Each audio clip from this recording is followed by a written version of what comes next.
Good evening, ladies and gentlemen, football enthusiasts and honored guests. Welcome to this historic moment that we've all been waiting for, the third annual National High School Football Hall of Fame induction ceremony.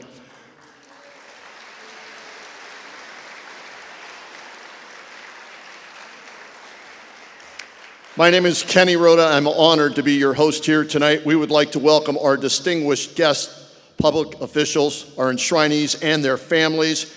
But we start with a nice round of applause for the founder of the National High School Football Hall of Fame, former Harlem Clown and Harlem Globetrotter, 28-year professional career and 5-time Naismith Hall of Fame nominee and 2019 American Basketball Hall of Famer. Give it up for Lamont Showboat Robinson.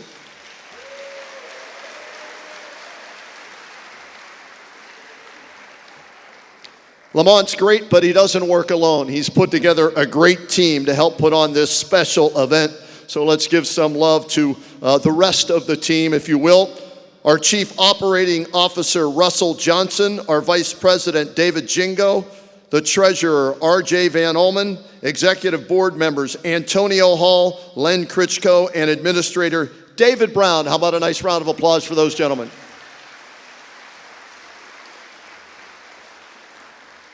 But right now, let's bring out, you ready for this? Everybody ready? Let's bring out the class of 2025 for the National High School Football Hall of Fame.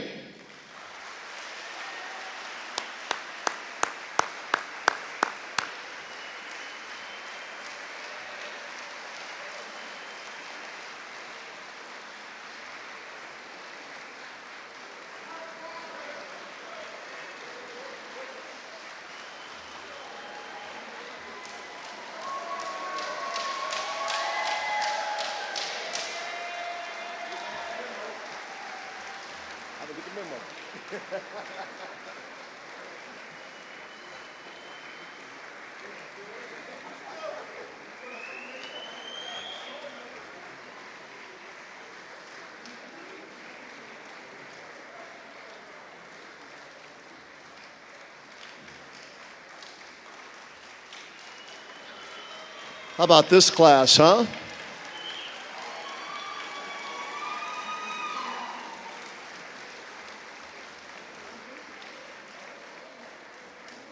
This is the third class for the National High School Football Hall of Fame, and we're going to hear from all of these gentlemen or family members about being inducted into this year's class. And gentlemen, this is your night. We look forward to hearing what you have to say, and you can take your seats now, and we'll get things rolling here to get started with everything and anything we're going to do here tonight in honor of all of you gentlemen.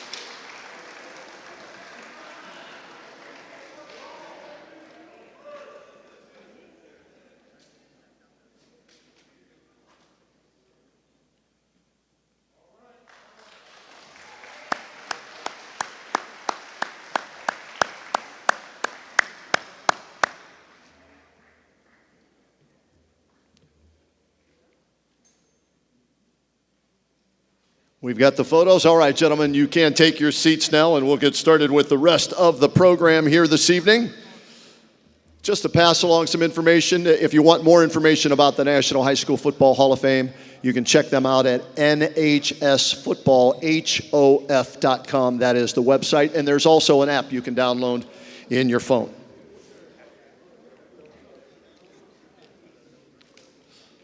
All right, as they get seated, tonight we gather here to celebrate the best of the best individuals who have left an indelible mark on the high school football landscape.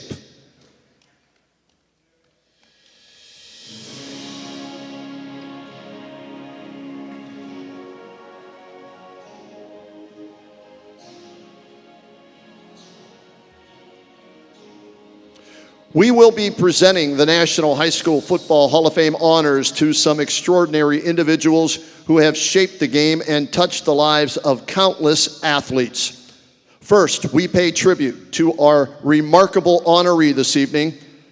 Let's honor a legendary pillar in the community whose name echoes through the halls of Ohio history, Jim Tressel. Jim has not only achieved greatness on the field, but also off of it, as he has been a mentor and role model for generations of young players. Tonight we present Jim with the Paul Brown Visionary Award. Jim couldn't be here this evening with us in person, but he did send this video.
Next, we honor Tavian St. Clair, the Marcus Dupree National High School Football Player of the Year, presented by our inaugural class member, Marcus Dupree.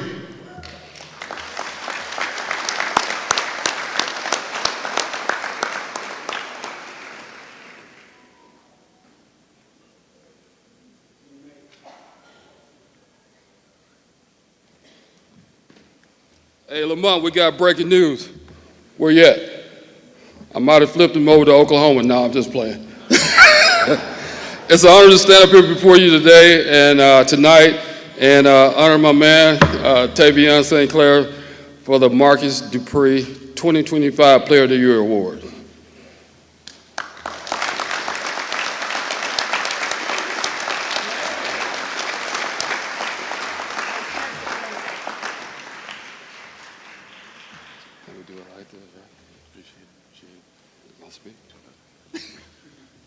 Just want to say thank you to everyone that made this possible. It's a great honor to be recognized by so many great people, and really an honor to be standing next to the ones up here on this stage. So thank you for everyone that made this possible. Thank you.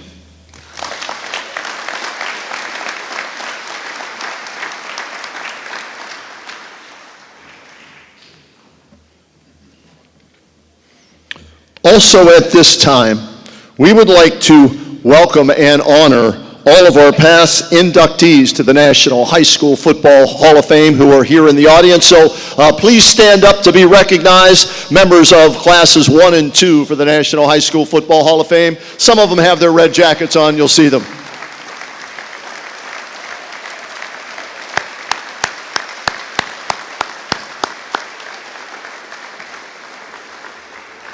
Great to see you all again, gentlemen. Tonight's celebration wouldn't be possible without the support of our incredible event partners, so a heartfelt thank you to our presenting sponsors, Independence Excavating, Freedom to Go Transportation Services, Visit Canton, the Cleveland Browns, and the Hall of Fame Luncheon Club. And also thank you to our co-sponsors, Canton City Schools, Downtown Canton Partnership, Fedora Football, Snap Mobile, Q92, WOVU, WOBL, the Ohio Media School, Chick-fil-A, and Sam's Club. Your contribution has been instrumental in making this dream a reality. A nice round of applause, please, for all of our sponsors.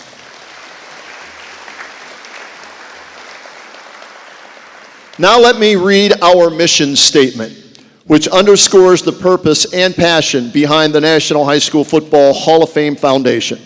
Our mission is to inspire, educate, and empower youth aged 8 through 17. We have comprehensive programs that promote physical and mental well-being, explore the rich history of sports, harness the potential of technology, and provide valuable resources for parents navigating the evolving landscape of youth sports. We're not just here to honor the past, we aim to create a better future. Our focus is on fostering a love for the game while instilling important life skills and values in young athletes. We believe that these lessons can be learned on the field and will translate into success off the field and in life. I can't take calls right now. You can get that. Here's what I do want to ask from all of you here tonight, if you can. We are accepting donations to help fund the core activities of creating the home of this institution. We are a 501c3 nonprofit organization, and whatever you can help us with counts. We've introduced the $1,000 challenge to begin the process of renovating our newly acquired building in downtown Canton. The fund was kicked off by our Hall of Famer, Stump Mitchell, and we need your support. A gala is scheduled for sometime in August at the Onesta, but you can donate now on our app or at the website and hit the donate button. So tonight, let's celebrate not only the legends of the game, but also the limitless potential of our youth. Thank you all for joining us on this momentous occasion, and let the National High School Football Hall of Fame induction ceremony begin.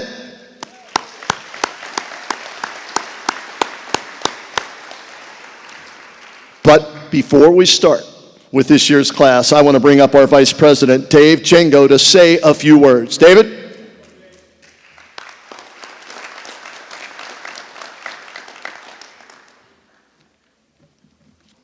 Good evening, everyone. Again, my name is Dave Jingo. I'm Vice President of the National High School Football Hall of Fame. This year marks the 150th anniversary of the first high school football game. On May 12, 1875, in Connecticut, Norwich Free Academy and Bukele School for Boys squared off on the gridiron for the first time ever. Meanwhile, this area has been producing star players, winning coaches, and contributors, also dating back to the 19th century. Our rich tradition and history makes my hometown, Canton, Ohio, the perfect location for the National High School Football Hall of Fame. In 2023, this organization set a goal to find a permanent home for the Hall of Fame. With the support of Canton Mayor Bill Scheer and the vision of Steve Kuhn, we were able to secure a location. The National High School Football Hall of Fame will be located at 332 2nd Street Northwest, right here in downtown Canton, Ohio. This is where we will honor the past. Visitors will be both educated and immersed in the history of high school football. Interactive displays incorporating VR and the latest technology will highlight our enshrinees, key events, and games that shape the sport, rivalries, historic stadiums, remarkable records, and much more.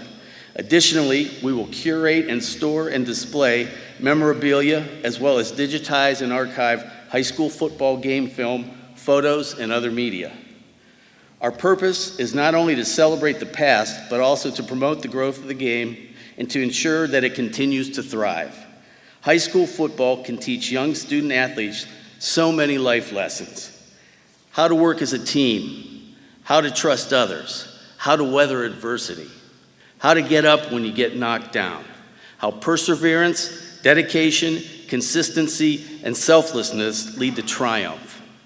Our Fostering the Future initiative is an entity dedicated to creating and implementing programs that tackle issues such as player safety, nutrition, mental health, injury recovery, integrating new technologies in education, navigating social media, fiscal comprehension, and NIL opportunities. The initiative intends to address broader social issues affecting our youth and communities such as addiction, food insecurity, crime, and violence. Our strategy to reach the community through the student athlete will benefit the entire school district and region, and it will affect all school districts in all regions around the nation. Knowledge gleaned from these programs will be integrated into the interactive displays, creating an even more impactful experience for our visitors. We are set to launch the Hall of Fame streaming network. Our talented creative team will generate original content featuring high school football, the Hall of Fame, and our Fostering the Future programs, resulting in both an entertaining and informative viewing experience. This content will be distributed through an app over various platforms. We aim to draw 100,000 unique visitors to the Canton area every year. Through field trips, youngsters, student athletes, coaches, and teams will witness what it takes to be great. They in turn can aspire to deciding their own path to success, both in sport and in life. Fans of high school football will learn about the heroes of the game, the history of the sport, and how it is so intricately woven into the fabric of our society. Annual events including the induction ceremony, seminars, camps, tournaments, and film festivals will be promoted and aired through our streaming network, making Canton and the National High School Football Hall of Fame a year-round destination. Our motto is honoring the past, fostering the future. Today, we honor the past with these outstanding gentlemen we have here, and today and every day, we will foster the future. Now, I would like to share with you a video that illustrates where we came from and where we are headed. Thank you.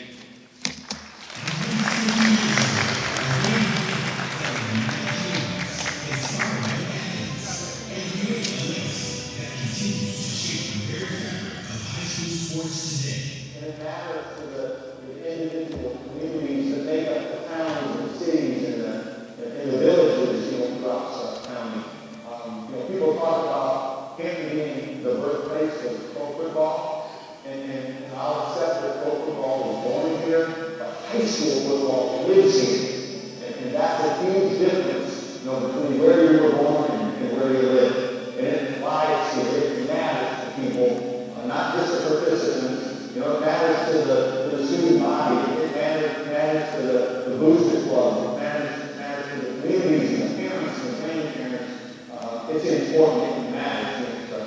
This weekend, they conducted the National High School Football Hall of Fame in Ohio. The representative there, and also on the Pro Football Hall of Fame. So waiting on that invitation. I still want to legacy of the exceptional athletes, coaches, and contributors to high school football, fostering the growth of young talent and inspiring the next generation. I stopped playing high school football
look at some of the other folks that are coming in, you know, I think about the name Jim Brown in particular, because Jim Brown was the guy who was my hero when I was growing To up. be able to be going with people like Jim Brown, Archie Manning, Peyton Manning, even though I know them all my life, their mom is in Philadelphia, which is ironic.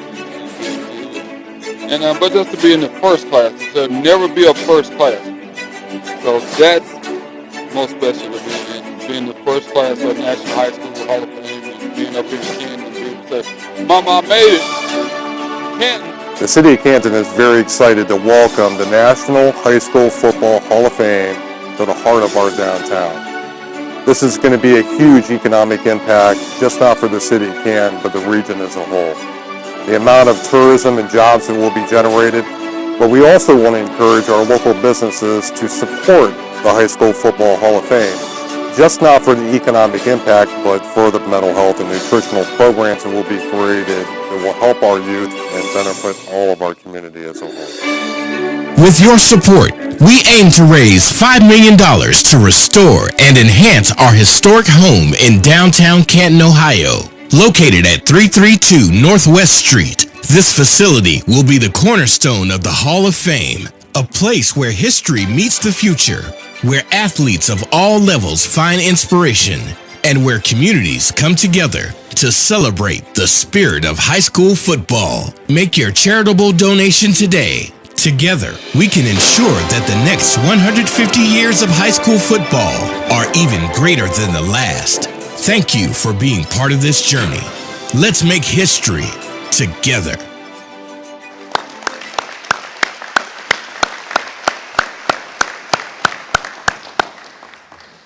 All right, it's time now to officially induct the class of 2025 for the National High School Football Hall of Fame. We'll start with some enshrinees who were unable to attend tonight. Earl Campbell, Troy Smith, Allen Iverson, Richard Dent, and Mike Vrabel. How about a nice round of applause for those gentlemen who had outstanding high school careers and beyond. All right, our first honoree tonight, Jim Thorpe. Jim Thorpe joined the Carlisle football team in 1907 under legendary coach Glenn Pop Warner. Though initially underestimated, he quickly proved himself as a powerhouse. During his time at Carlisle, Thorpe played in 44 games, scored 53 touchdowns, and tallied 421 points. In 1912 alone, he scored 29 touchdowns and led the nation with 224 points, competing at first the high school and then the collegiate level. Thorpe's performances against powerhouse programs, most notably Harvard in 1911 when he scored all 18 of Carlisle's points in a shocking upset win, turned him into a national sensation. That same year, he was named a first-team All-American. In 1912, Thorpe led Carlisle to a 12-1-1 record, including a dominant victory over Army. After his amateur career, Thorpe helped lay the groundwork for professional football. In 1920, he became the first president of what would later become the National Football League. He played for several teams, including the Canton Bulldogs, with whom he won 3 unofficial world championships. Thorpe's athletic talents extended well beyond football. At the 1912 Stockholm Olympics, he won gold medals in both the pentathlon and decathlon. He also played professional baseball for 6 seasons with teams including the New York Giants and the Cincinnati Reds. Thorpe occasionally returned to Canton to cheer on the Canton McKinley Bulldogs. His presence further elevated the status and popularity of high school football in the region. In 1950, the Associated Press named him the greatest athlete of the first half of the 20th century. He was a charter inductee into the Pro Football Hall of Fame in 1963 and the College Football Hall of Fame in 1951. And today, we honor and welcome Jim Thorpe into the National High School Football Hall of Fame as part of the class of 2025.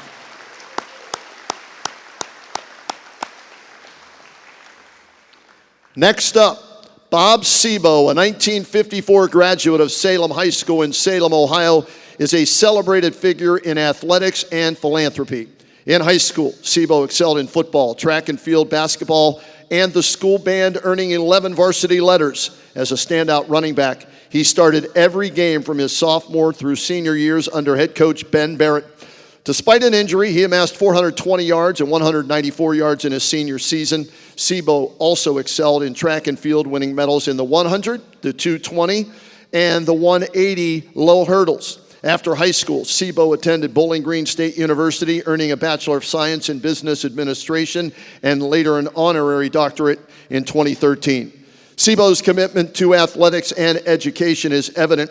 He has also supported community initiatives in his hometown of Salem, including improvements to the local football stadium, which now bears his name.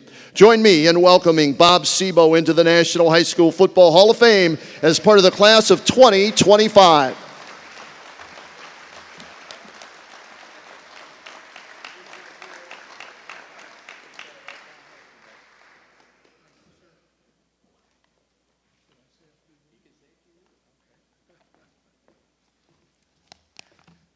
I had a lot of words to say, but I'm not going to say them. I appreciate being here. For more than 40 years, I watched my father as a familiar face at all of the Salem High School football games. From the time I was growing up to today, I'm a big believer in high school football. It's the beginning of a whole new life for a whole lot of young men, and it's something that I will always cherish, and I particularly enjoyed having been able to be part of it. I particularly want to thank the folks that joined up with me, particularly those from Salem, Bowling Green, and the Mahoning Valley, who came here to share this moment with me tonight. I particularly appreciate coming. A couple of my favorite head coaches, Doug Phillips, the head coach of Youngstown State University, is here, and also Eddie George of the Bowling Green State University Falcons. Thank you so much for being with me.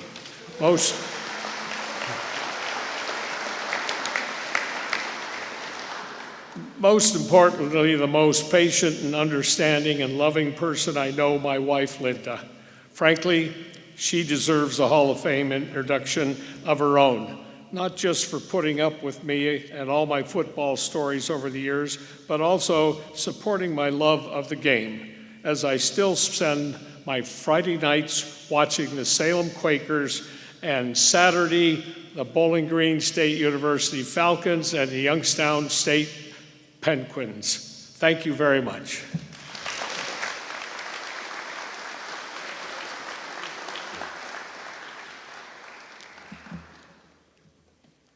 Our next honoree, Jim Render, a legendary figure in Pennsylvania high school football. He led Upper St. Clair High School for 40 years, building one of the most successful programs in WPIAL history. His coaching career spanned nearly 5 decades, starting with 2 seasons at Carrollton High School in Ohio and 7 years at Uniontown High School in Pennsylvania. In '79, he took over Upper St. Clair and remained until his retirement in 2019. During that time, his teams made 38 WPIAL playoff appearances, 23 conference championships, 5 WPIAL titles, and 2 PIAA state championships. With a record of 406, 141, and 6, he's the winningest coach in WPIAL history and 25th nationally in all-time high school coaching victories. Render's legacy is defined by his impressive record and the impact he's had on young men and the community of Upper St. Clair. Join me in welcoming Jim Render into the National High School Football Hall of Fame as part of the class of 2025.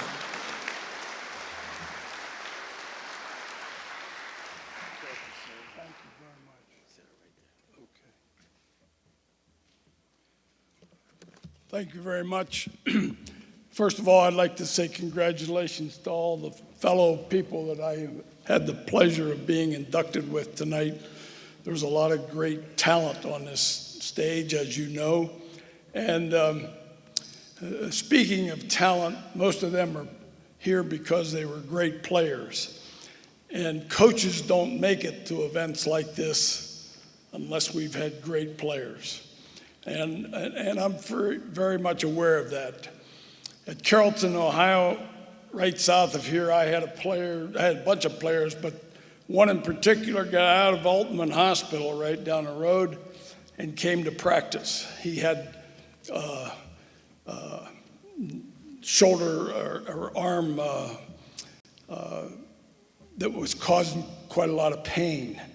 But he got out of Altman and came right to practice. He now makes a living imitating Elvis Presley. In fact, he's got a show tonight, or he would have been here.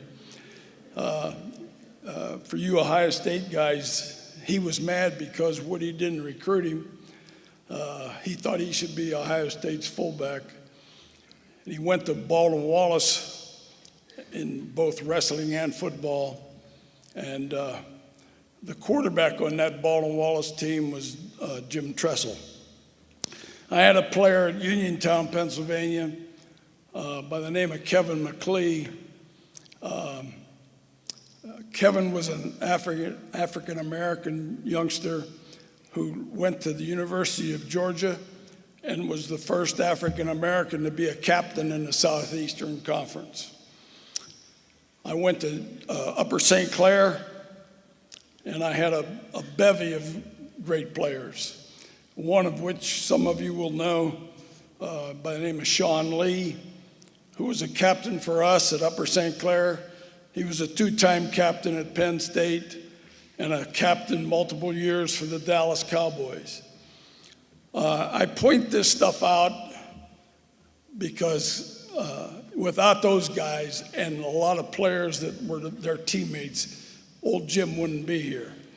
I had another player by the name of Doug Whaley, who later, he was the player of the year in 1989 in Pennsylvania.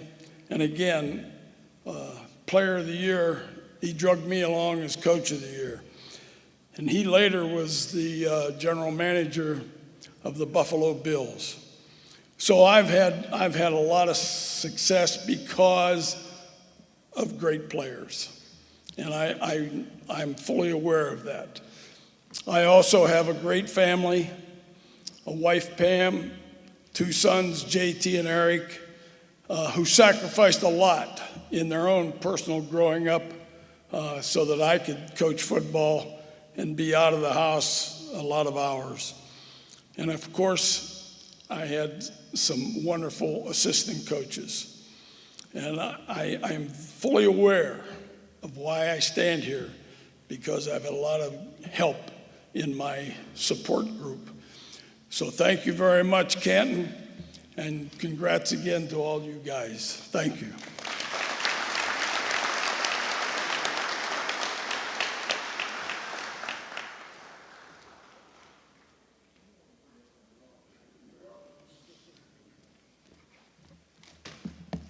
Our next honoree, Zachary Washington Sr., affectionately known as Zach or Zeke, played his high school football career at Jeannette Senior High School in Pennsylvania from 1945 to 1949.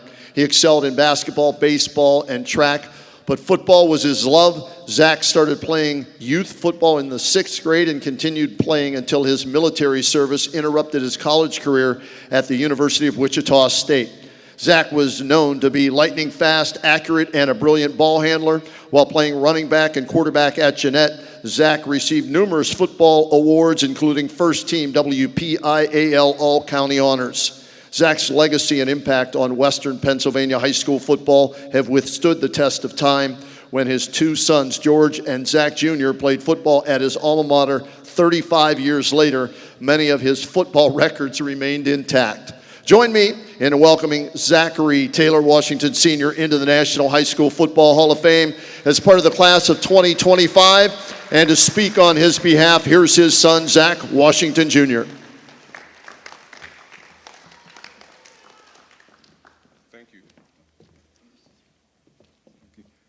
On behalf of the committee, the Washington family and the Jeannette community would like to just say thank you for recognizing my father's gifts and talents. My father would have been 95 years old, but as we reflect on his contributions, not only as an athlete, but as a father, when we think of those things around dedication, determination, hard work, and commitment, he instilled that in the individuals that he touched in the community, but also in the family.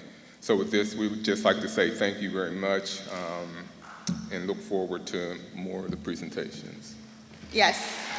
I would be remiss if I didn't say I know my father is extremely proud that he has his four children are here to celebrate him. What a special occasion, it's Father's Day. So as a strong believer, I just want to say thank you, Lamont, the committee, for this honor, for this opportunity, and congratulations to all those inducted.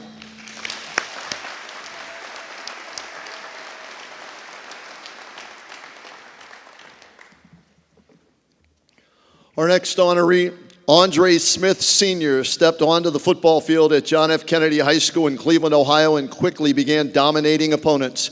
He was coached and mentored by the legendary Roy Kitt. As a defensive tackle, Smith used his size, strength, and quickness to wreak havoc on the offenses that the Fighting Eagles faced. His talents were on display from 1978 through 1980, and following his senior year, he was selected to play in the 1981 Cleveland East-West All-Star Game.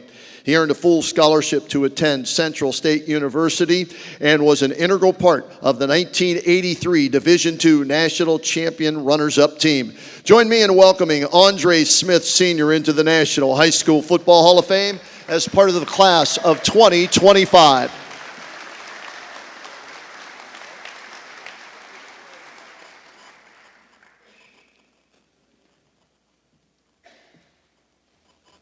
Good evening, everyone.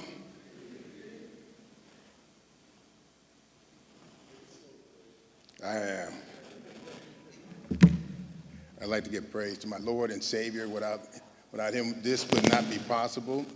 I'd like to thank all of you for attending this event.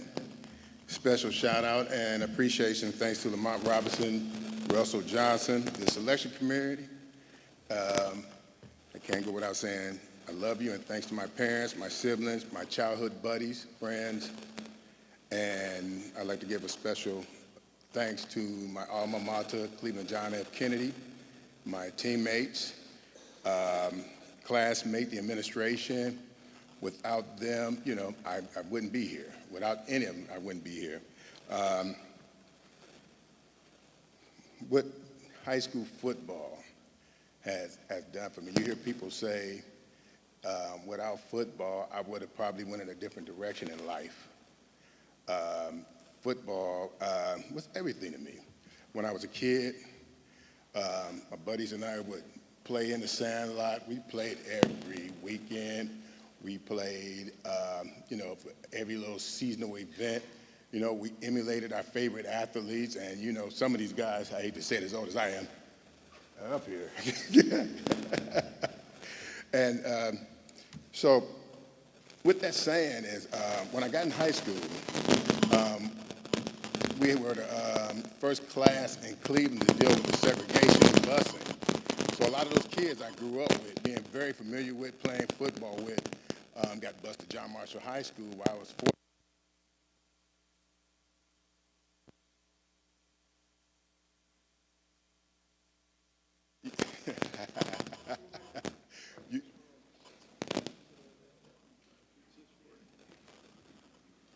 There we go. Just get a little closer to that. A little closer.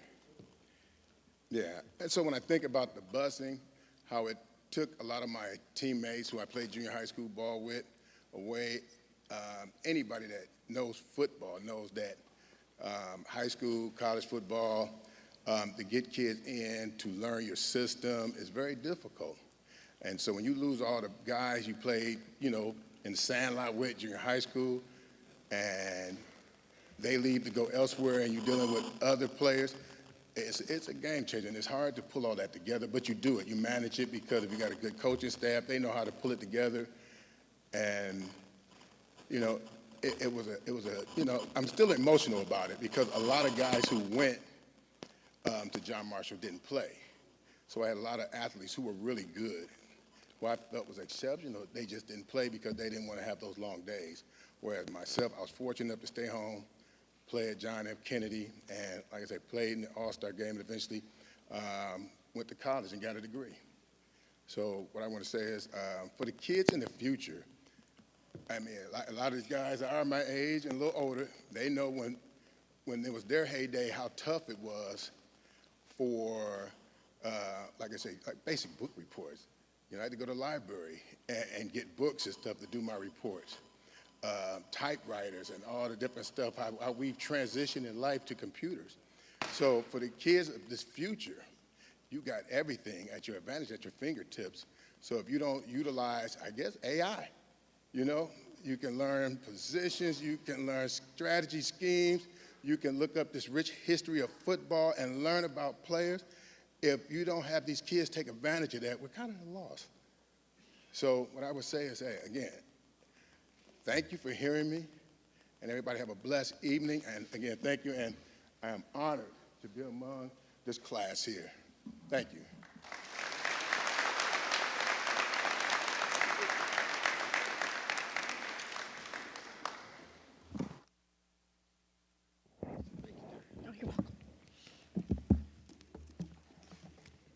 Sorry for the technical difficulties. All right, our next honoree, Warren Moon.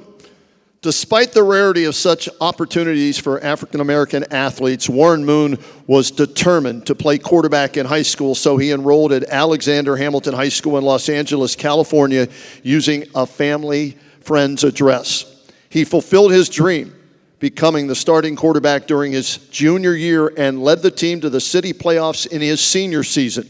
His outstanding performance earned him all city honors. After high school, Moon faced limited recruitment due to racial biases. Undeterred, he chose West Los Angeles College, where he continued to excel as a quarterback. His standout performance led to a scholarship at the University of Washington, where he led the Huskies to a 1978 Rose Bowl victory and was named MVP. Moon's professional career began in the CFL with the Edmonton Eskimos, winning 5 consecutive Grey Cup championships. He later joined the NFL's Houston Oilers in 1984, starring for 10 years and 17 years total in the NFL, which led him to becoming the first ever undrafted quarterback inducted into the Pro Football Hall of Fame. Tonight, we welcome Warren Moon into the National High School Football Hall of Fame as part of the class of 2025. Warren could not be with us tonight, but he did send this video. Good evening, everyone. I first off would like to thank the National High School Hall of Fame for selecting me for this tremendous honor. There's no question this is one of the highest honors you can make as a high school football player. And I'd be remiss if I didn't congratulate the guys who are being selected with me and also the guys that have been selected prior to me. We're some of the best to ever play the game at the high school level, and we should all feel very proud of that. I also would like to thank some of the people that are involved in making me get to this level. You know, I had tremendous coaching, there's no question about it. I had amazing players to play with that made my job a lot easier along the way. And I also had loving and very supportive family and friends, which made the journey that much sweeter to be able to share it with others. There's no question you don't play a game like football without having a lot of support, and I had a lot of support along the way. You know, my goals and dreams started when I was in high school. This is when I thought maybe I'd have a chance to get to the next level, and that's when I really started to work after playing Pop Warner football for many years. But I never thought in a million years that I would get to this level of high school football. So again, thank you for this tremendous honor. I hope everyone is enjoying themselves. I'm really, truly sorry I couldn't be with you tonight, but I'm sure you're having a great time. And may God bless all of you. And again, congratulations to you all, and thank you for this tremendous honor that you've bestowed upon me.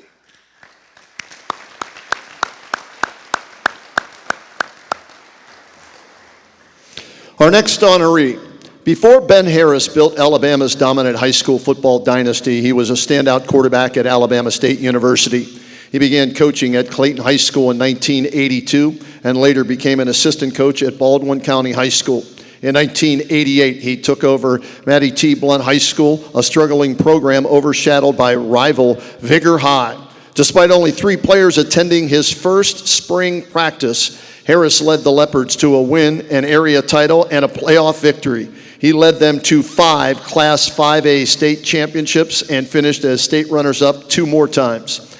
Harris's contributions earned him numerous accolades, including the NFL High School Coach of the Year Award, the Alabama Football Coaches Association Lifetime Achievement Award, and the Lefty Anderson Service Through Coaches Award. His legacy is defined by leadership, excellence, and a relentless drive to uplift young men and communities through football. Join me in welcoming Coach Ben Harris into the National High School Football Hall of Fame as part of the class of 2025.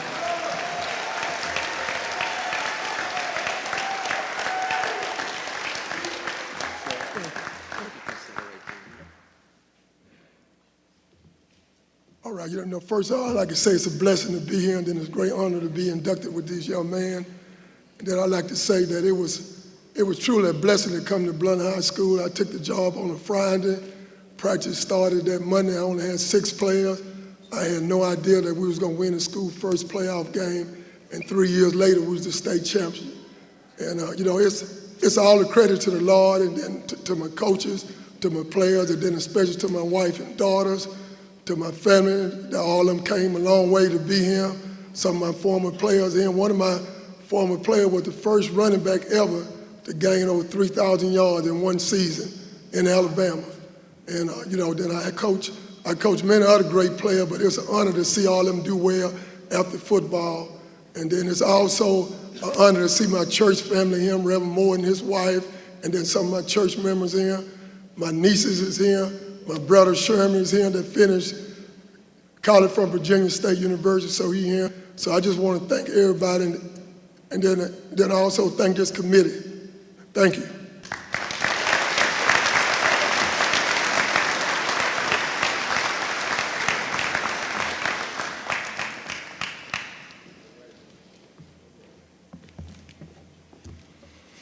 Our next honoree, Luke Fickle. Born in Columbus, Ohio, he began his football journey at St. Francis de Sales High School, where he emerged as a standout athlete in both football and wrestling. Despite starting football only in his junior year, Fickle quickly made an impact, earning first-team All-Ohio honors as a tight end. In his senior year, he transitioned to center, showcasing his versatility and team-first mentality. That season, on defense, he recorded 75 tackles and 10 sacks, earning accolades such as Division III Ohio Lineman of the Year and the Dispatch Lineman of the Year. Fickle's wrestling career was equally impressive. He was a 4-year letter winner and secured 3 consecutive OHSAA heavyweight state championships from 1990 through 1992, never losing a match. His exceptional high school performances led him to Ohio State University, where he became a 4-year starter at nose guard, setting a school record with 50 consecutive starts. Fickle's dedication and leadership qualities, evident from his high school days, laid the foundation for his future roles as head coach at Ohio State, Cincinnati, and currently at Wisconsin.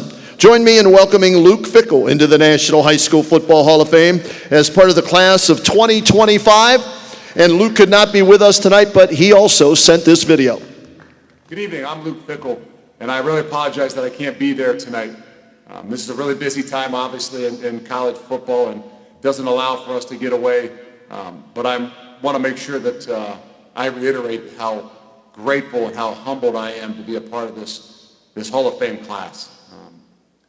To look at the names that are on this list is unbelievable, and I don't take that lightly, and I really do appreciate everybody who had a part in this, who gave me this opportunity, who voted. This is a special, special thing, and like I said, I wish I could be there with you tonight. But unfortunately, with not being able to be there, I do want to reflect a little bit in the midst of saying thank you to so many, and recognize obviously all of our journeys are unique, especially in this game of football. But in how we got to where we were or where we are, everybody's, like I said, is unique and just like mine. And it began in 3rd grade, just like most people, Little League football, but to be honest with you, it really took a turn, I think, in the 6th grade when I had a coach named John Hicks, who was a NFL player, a Lombardi Award winner, I think he was 2nd in the Heisman. Mr. Hicks had an incredible impact on changing a little bit of my mindset of what big-time football really looked like. I had no real idea other than watching some things on TV, but he was a guy that first kind of introduced me to what big-time football looked like, and I'm incredibly grateful for him for that. As I got to high school, obviously that's where this whole thing started to blow up and kind of change a lot of the things that I do. I was a wrestler in my mindset, and my goals and dreams were always in that field. But when introduced to Mr. Hicks in 6th grade as my Little League football coach, and then entering into high school and become a part of the DeSales family, that football was an incredible, almost like way of life. And I got to say thank you to Coach Bob Jacoby, who kind of really instilled that. And I was fortunate enough to walk into a program that had an expectation about everything that you did. And that really is what kind of fueled, I think, a lot of, my passion for the game of football. I always had loves for different things, but that's when the passion for the game of football, I think, really kind of changed for me. So he had a big part of that. Coach Mark Crabtree, who was a part of that staff, who had a big part of that as well. And Coach Brian White. And I know there's so many others that I'm not mentioning, but those guys in particular, I think they helped me to realize the difference of what football really was. And I mean that in a way that, like I said, I was a wrestler, but what changed in the game of football was the idea that what that team sport looked like and what those relationships, not just with the guys amongst your team, but those relationships with the coaches and the people that were really pushing you to be who you are, were really like. And so I appreciate those guys and so many others. I appreciate the DeSales family, the DeSales football family, for all that they really did. The guys that came before me, the guys that played with me, being the greatest team sport known to man, you can't do this by yourself, but fortunate enough for me to walk into a program, like I said, that had such high expectations, that there was a dedication, there was a discipline that you had to have to be a part of it. And that was a part of what fueled the passion for me to continue to play the game of football. And to me, that was the difference maker. And that's what separated my passion from maybe going from one area of wrestling to trying to continue to play this game of football. And I think what really helped me to excel. And so I appreciate all those guys. To my family, obviously I'd be nowhere. I would not have began playing football in 3rd grade if it wasn't for my mother and my father, and the example that they set for me, but also what they pushed me into and introduced me to. Being a father of 6 now and recognizing what a dedication it is on their part, on my part now as a parent, I recognize a lot more of what kind of dedication it took for them, not only to get me started in this sport, but to help me continue to progress, to have the success that I had, or be on the teams that I had, the sacrifices they had to make. I look back at it now, and I can't say thank you enough, and I appreciate them and love them for what they did for me and the example of which they set. And, it changed the trajectory of all the things I've continued to do in my life.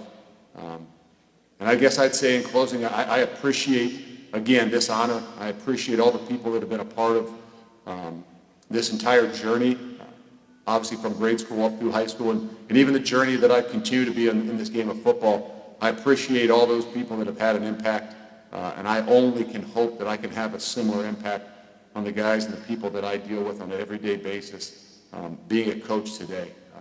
And I want to end, obviously, by saying I appreciate the game of football, the greatest team sport known to man, that I wouldn't be where I am, and I wouldn't be doing what I'm doing without the amazing things that the game of football not only has taught me, but has given me the opportunity to continue to teach the young men today. So I appreciate this. I'm humbled, and I'm honored to be a part of not just the Hall of Fame, but incredibly honored to be a part of the class of men that are being inducted here tonight. Thank you very much.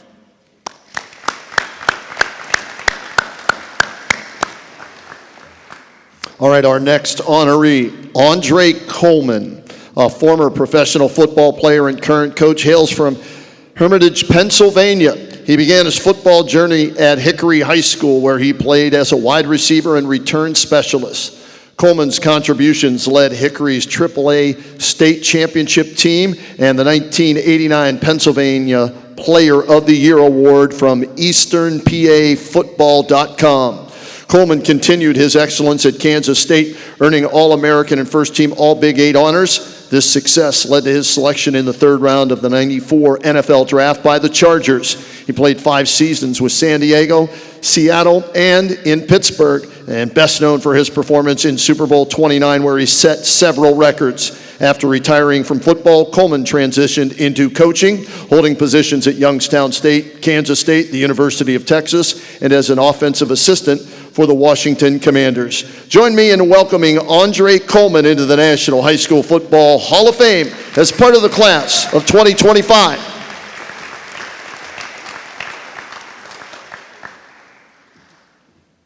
How's everybody doing? It is an honor to be on the stage. You know, I want to thank Lamont and Russell for an amazing weekend so far. Appreciate the hospitality. It's been great.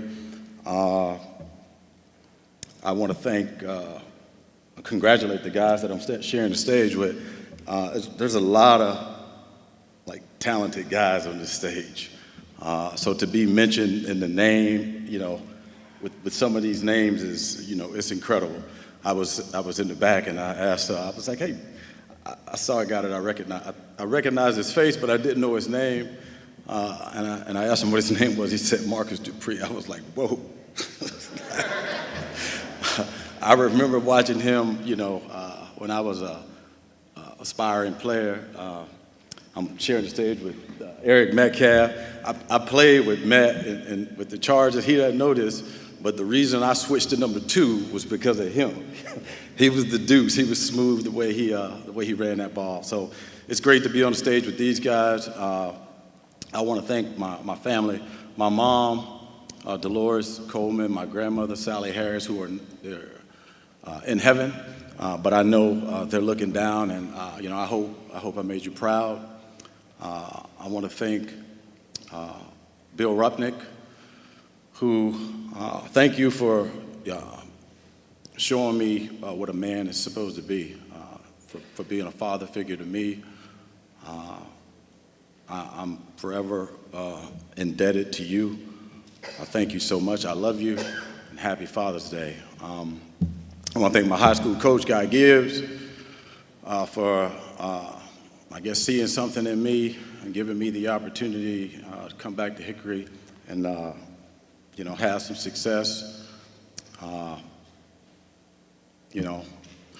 have some close friends here, Corey Love.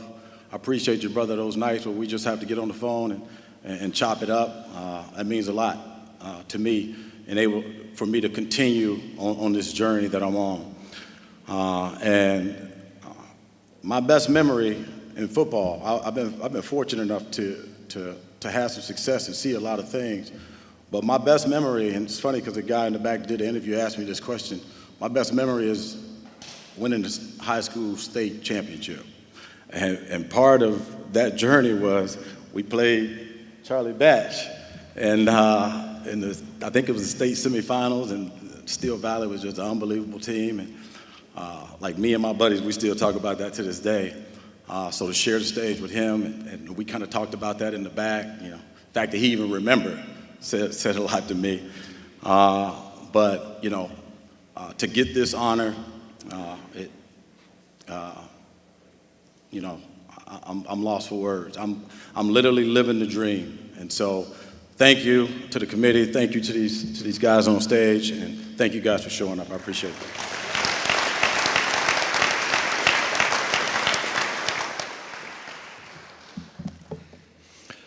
Our next honoree, Louis Riddick. He began his football career at Penn Ridge High School in Perkasie, Pennsylvania. Thank you.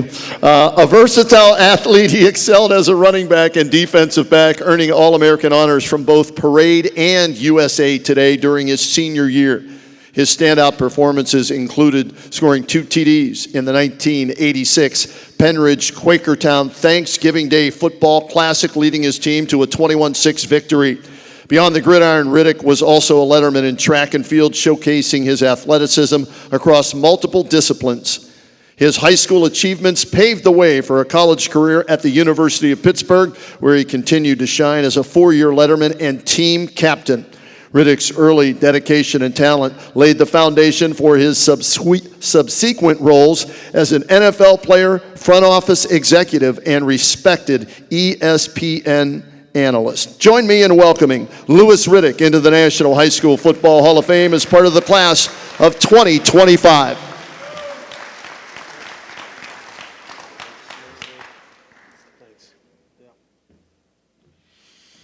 Good evening. Lamont, thank you, brother. Thank you for all the help. Starting this journey back in January, all the support you've given me, my family, getting everybody situated here tonight. You and your committee coming up with this just ridiculously fantastic group of honorees here in 2025. Look, there's guys here who I admire so much, who I'm fans of, not just as players. Some of them are former teammates. People just mentioned Eric Metcalf. This is a guy who I played against in college. We were teammates together at the Browns. Lorenzo White, Percy Snow, we were all there together at certain points in time. It's amazing when you get back around these guys. 30, 40 years could pass, and you just start talking like you were just in the locker room yesterday. That's what everybody here remembers. Now you're a part of this team, the 2025 National High School Football Hall of Fame class. What better team is there than that? Let me back up and just say thank you to my family who are here tonight, my wife Debbie, my son Darren, my daughter Lindsay, my sisters Donna and Brenda, my nephew Ian, my hero, my cousin Will Lewis, his wife Kimberly, my agent Jim Mornstein, now who represents me in media. Thank you all for taking the time and being here tonight. I want to say something special to my cousin Will, who was here. And the reason why I insisted on him being here is because I wouldn't be here if it wasn't for him.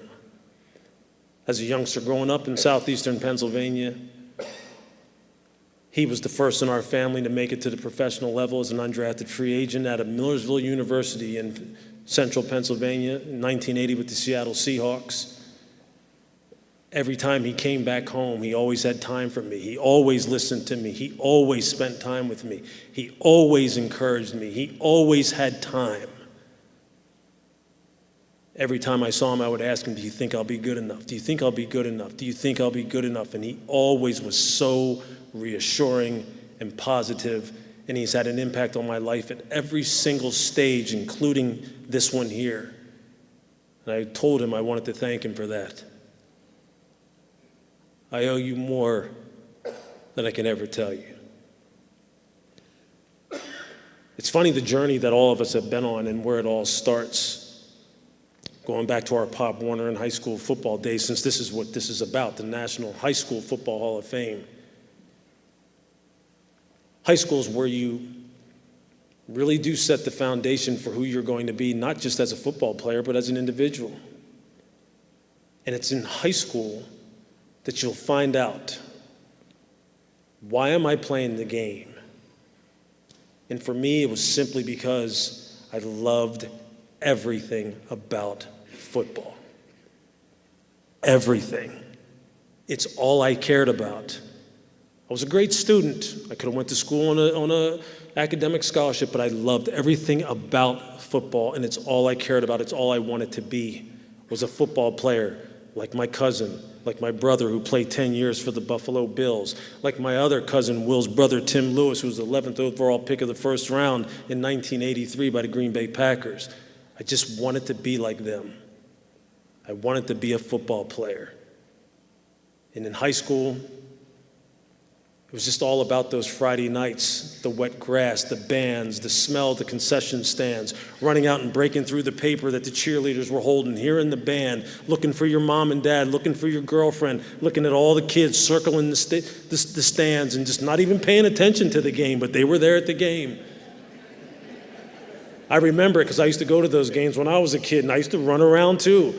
But the thing about it was, when all the other kids were playing tackle football behind the bleachers, I was the one standing there watching my cousin Will, watching my brother Rob, watching my cousin Tim, and just dreaming about when it was going to be my time to be out there on that field.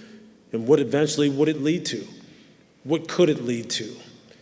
Could it eventually lead to being included in something like this? There are guys here who have gone on to become tremendous, ridiculous level pros. I'll tell you something funny. I'm sitting backstage and I'm talking to the great Craig James, part of the Pony Express. Craig James, Eric Dickerson.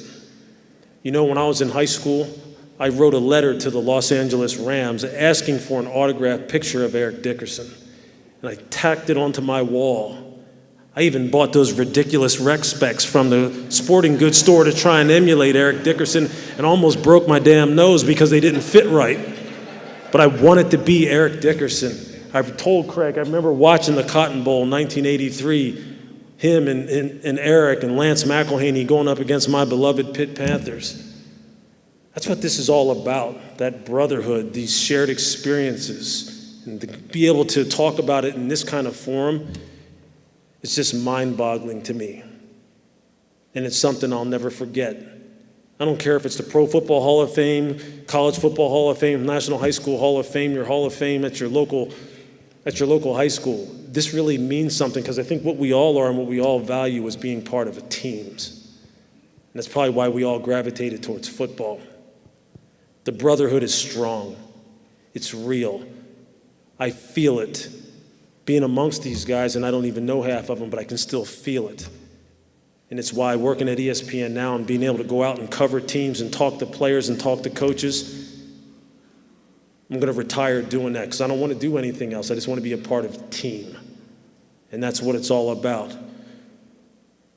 Lamont, thank you for starting the process of getting me on this team. Thank you to the rest of my teammates. You guys are freaking studs. Steve Atwater, I'm still sitting there looking at you going, that's a big safety over there. I thought I was a big safety. That's a big safety. I can't wait to hear what Steve Atwater says. Remember, Steve Atwater flipped Christian Okoye on his head. Remember that. It's still like NFL legendary stuff. But just thank you. Give all these guys your attention. They deserve it.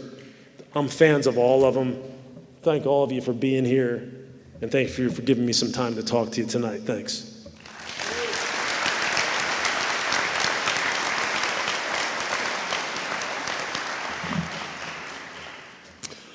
Our next honoree, Leroy Kelly. He first showcased his exceptional athleticism at Simon Gratz High School in Philadelphia, Pennsylvania. Kelly excelled in football, basketball, and baseball, playing multiple positions and earning 3 letters in both sports. He was recognized as the district's all-quarterback and shortstop. Kelly led the football team as a captain and was voted the most outstanding athlete in his graduating class. His coach secured him a partial scholarship to Morgan State College in Baltimore, Maryland. At Morgan State, Kelly transitioned from quarterback to running back and continued to have success. His collegiate success then led to a professional career with the Cleveland Browns, where he became a 6-time Pro Bowler and was inducted into the Pro Football Hall of Fame in 1994. Today, we welcome Leroy Kelly into the National High School Football Hall of Fame as part of the class of 2025. And here speaking on his behalf is his daughter, Felicia, and his son, David.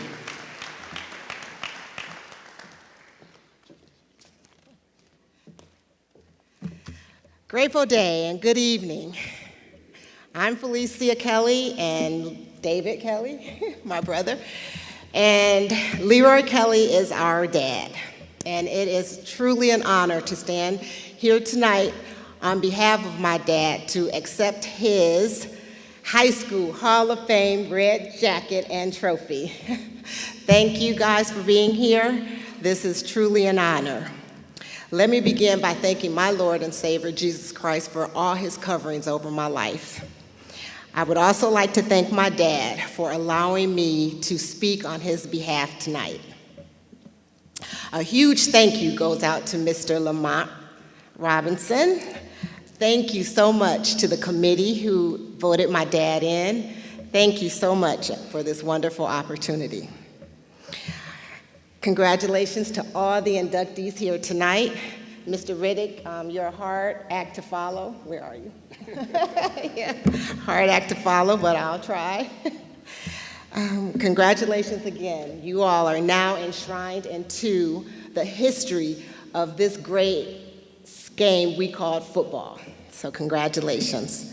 Support is everything in life, and my dad always says the route to greatness is support. My mom's here, my family's here, my friends are here, and I want to thank you for your support. There's one other person that I think is deserving of a thank you from all of us. As a former television broadcaster for WEWS News Channel 5 for 22 years, now an educator, I pay attention to the data.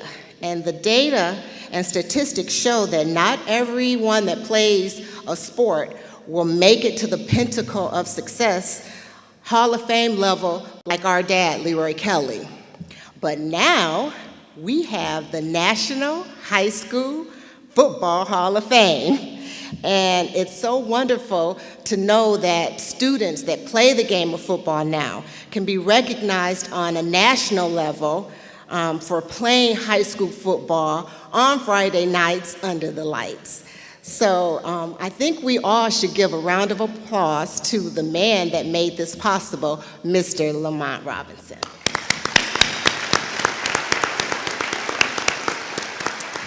Now, I promise I won't keep you long.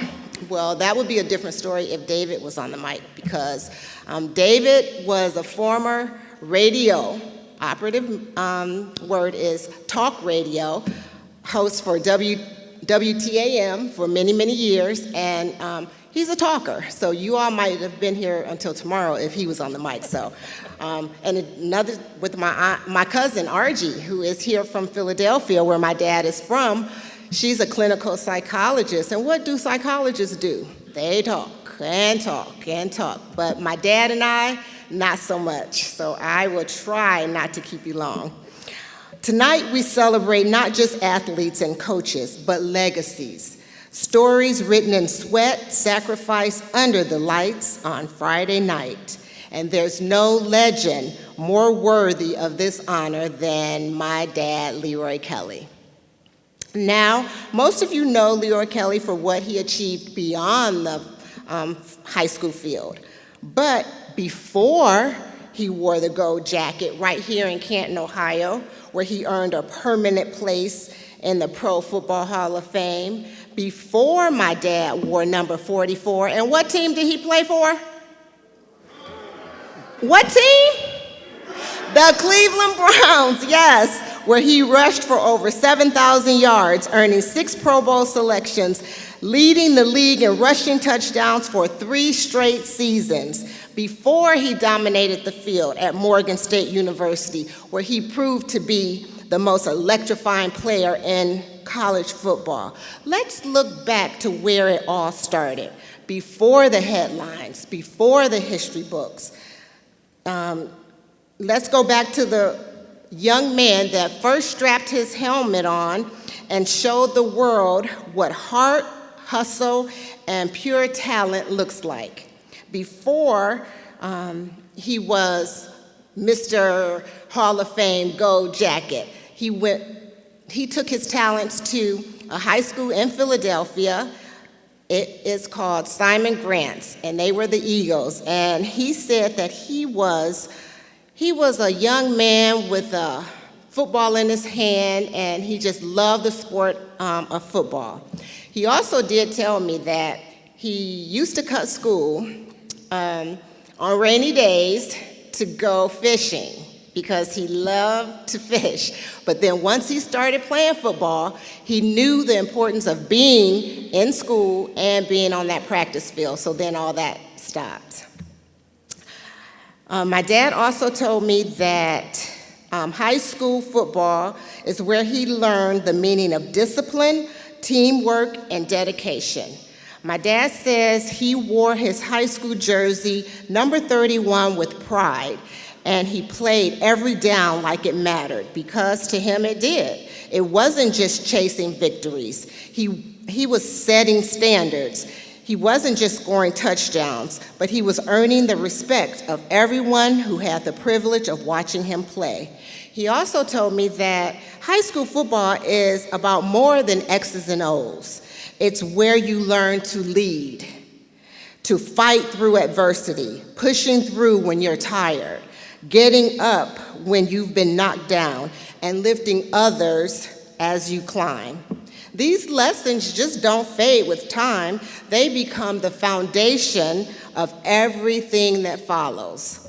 So my dad, our dad, also had a very high regard for and gives credit to the people that helped him along the way.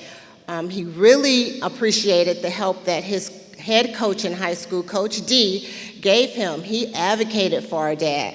He called university after university to make sure that my dad had an opportunity to go to college. My dad does not forget where he comes from and where it all began. In closing, tonight we honor our dad, Leroy Kelly, and all these inductees, not just for the touchdowns scored or the games won, but the way they played the game of high school football with grit, with passion, with integrity. So let's celebrate not just their statistics, but their stories, not just their wins, but their wisdom. Because in high school football, you don't just grow players, you grow people. And to the young athletes in the audience and watching online, like my cousins, MJ and Celine, and my nieces and my nephew, Brooke, Chase, Chase, Lux, and Legacy, let Leroy Kelly's story be your inspiration. And look to all these inductees and know this, that greatness does not start under stadium lights. It starts before sunrise, going through long practices, and choosing discipline when no one is watching. So look at my dad, not just for what he achieved, but how he achieved it, with humility, with consistency, and most importantly, with character. My dad showed the world how far hard work and heart can take you, and so can you young players. You can do it also. Tonight, we do not just induct Leroy Kelly into the National High School Football Hall of Fame. We honor the foundation he helped to build, the lives he touched, and the inspiration that he continues to give. To our dad, honoring him tonight is more than well-deserved. It's destiny, catching up to a man who has always given everything he had to the game of football. Congratulations, Dad. You've made us all very proud. And tomorrow is Father's Day, so happy Father's Day to all the fathers. And a girl needs a hero, and I am so happy that Leroy Kelly is mine. So thank you for your time. You've been a great audience. Thank you for coming out, and I appreciate you giving me this time. You're not gonna say anything?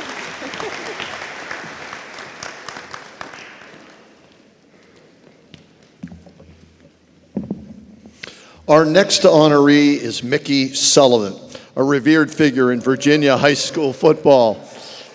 He's best known for his transformative leadership at Fork Union Military Academy, FUMA. He served as a head prep football coach and AD for a distinguished 4-decade career.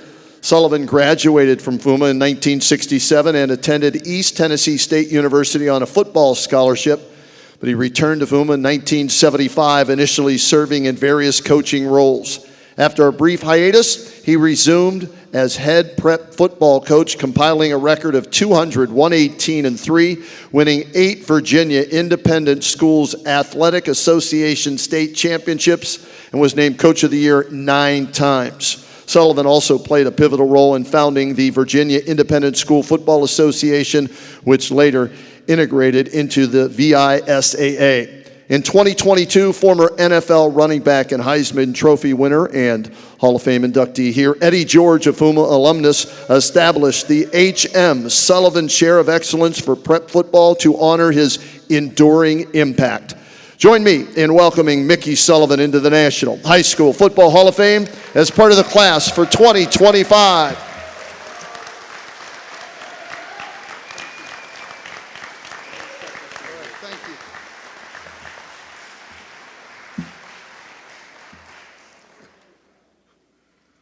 Wow.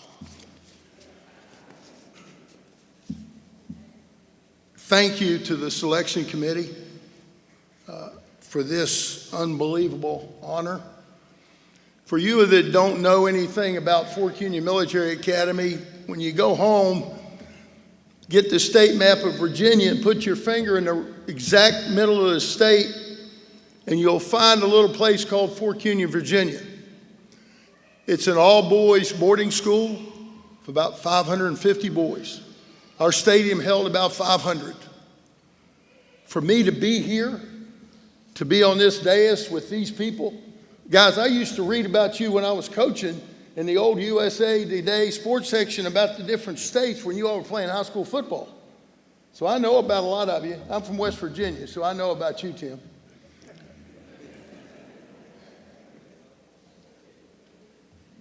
There's so many people responsible for me being here today. My wife, who's here, she wrote, guys, I became a head coach in 1971, the day after I finished my last college class. So you know I knew a whole lot about being a high school coach. My wife rode a bus in 1971 on a little yellow bus to the first game. She rode on a charter bus in 2012 to the last one. I have 3 daughters who gave up, like you said, Coach, a lot of family time so her dad could go play in the dirt.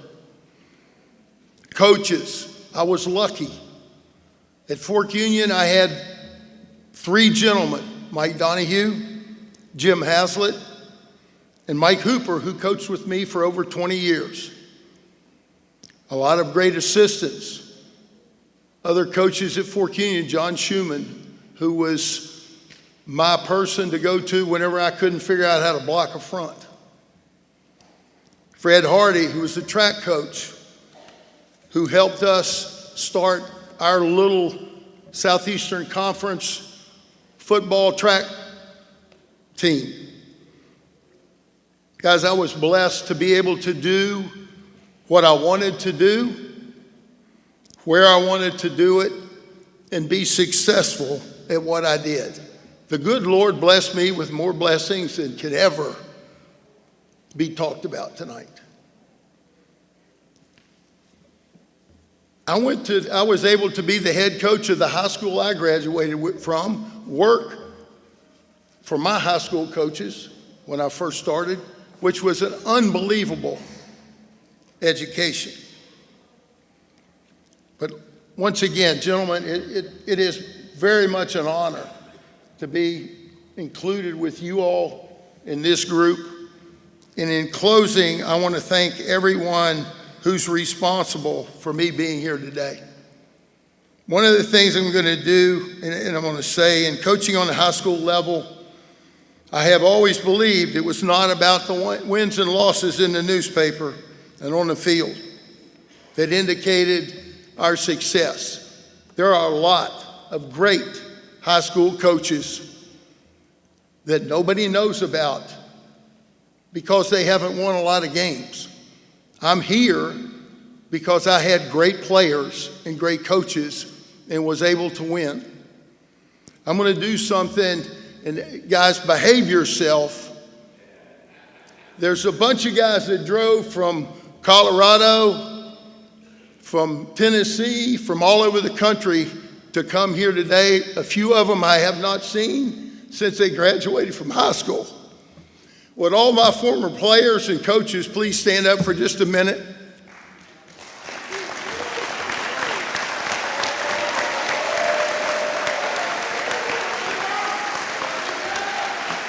Guys, thank you for everything you did for me. God bless. Thank you all.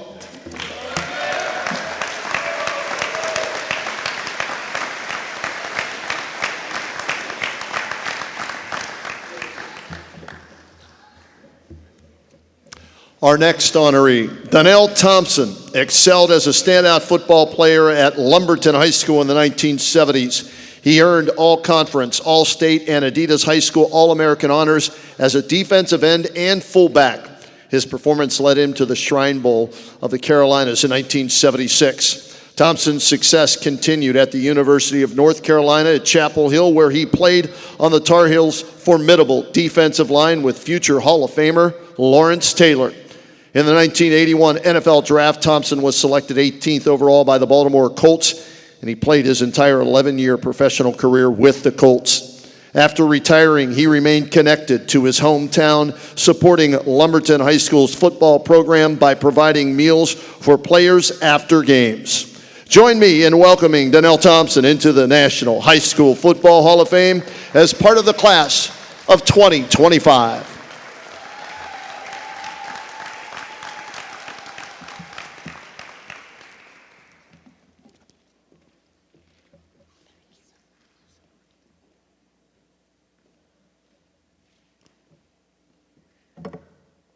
Thank you so much. It's a privilege for me and our children and grandchildren, which I'm going to ask to stand. They're 15 strong, so I won't go through names. But it's a privilege for us to be here to represent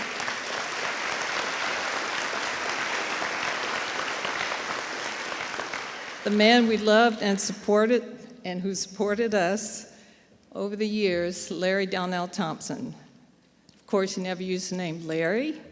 Everyone knows Donnell, but he was actually very delighted when he was notified about this award in August of 2024. And he transitioned from this life to be with the Lord.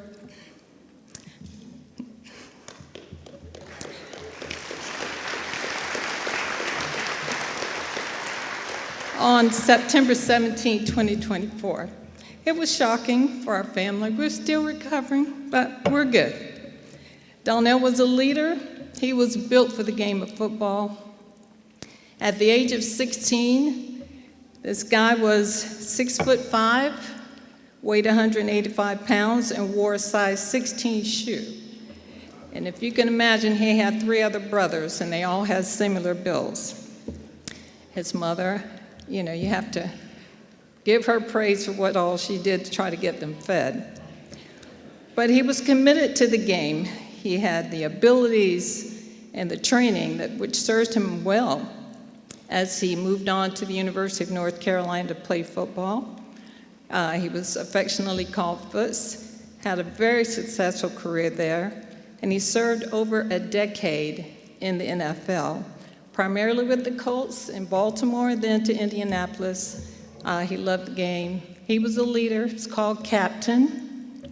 One of his players, Harvey Armstrong's in the audience. Thank you, Harvey, for all that you've done to support.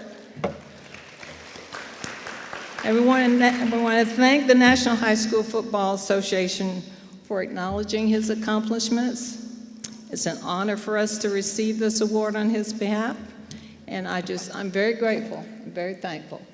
Thank you so much.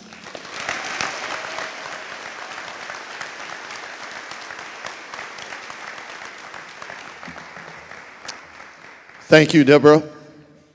Before we introduce our next inductee, I'd like to welcome Len Critchko to the podium to say a few words. Len?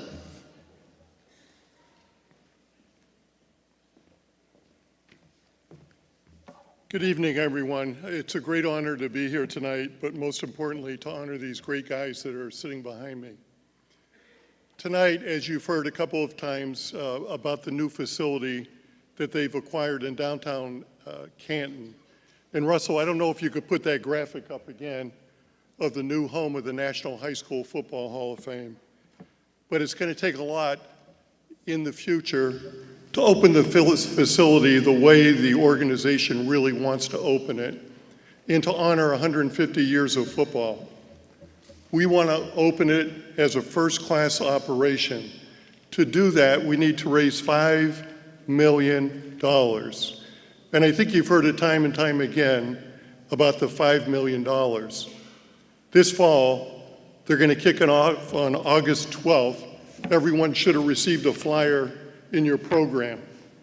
They're asking for 100 donors to step forward with a $1,000 contribution. That's just a very small part of the $5 million.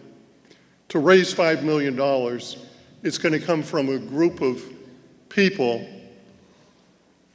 that's going to do all the heavy lifting, from individuals to corporations to foundations to government, everyone working together collectively.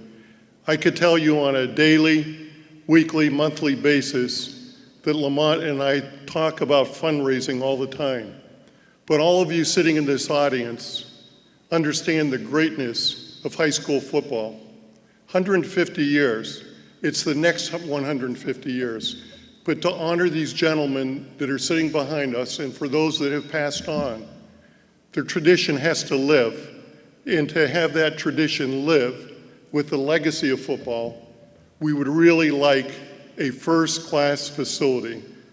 So if you know individuals, companies, foundations, people in government, we're hoping to get some help from the state of Ohio, from the county, from the city, from all the local foundations, national foundations, for not only corporations in the state of Ohio, but throughout the United States. Every one of these people that are on the team of the National High School Football Hall of Fame have connections throughout the United States. We're asking everyone to join the team, help the team. Let's raise the $5 million. Thank you very much.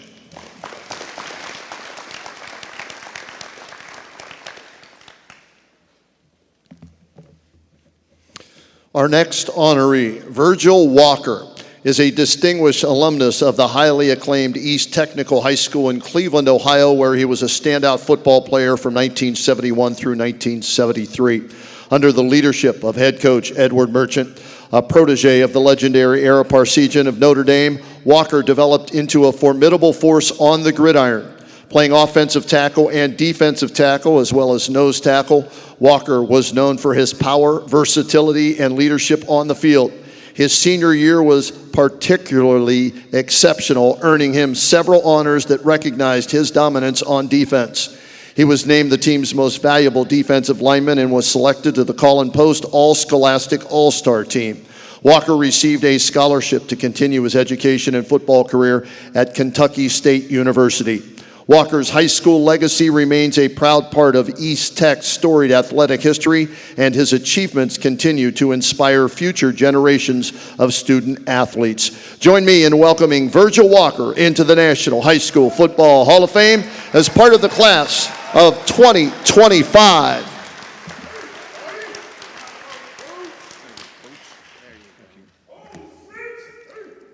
Oh, 06.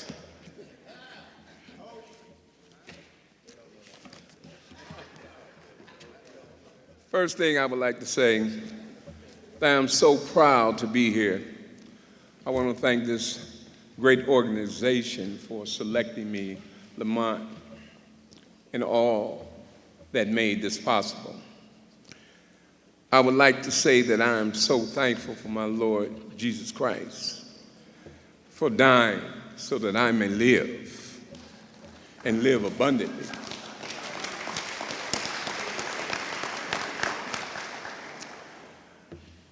I would like to say that when we look at this journey that we take,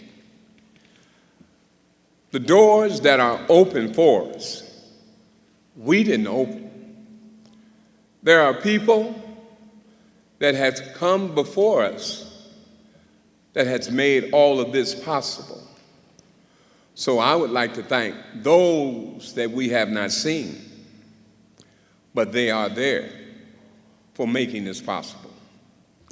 Now, my journey started in the inner city of Cleveland, 36 in Woodland, where a lot of people think you can't make it from there.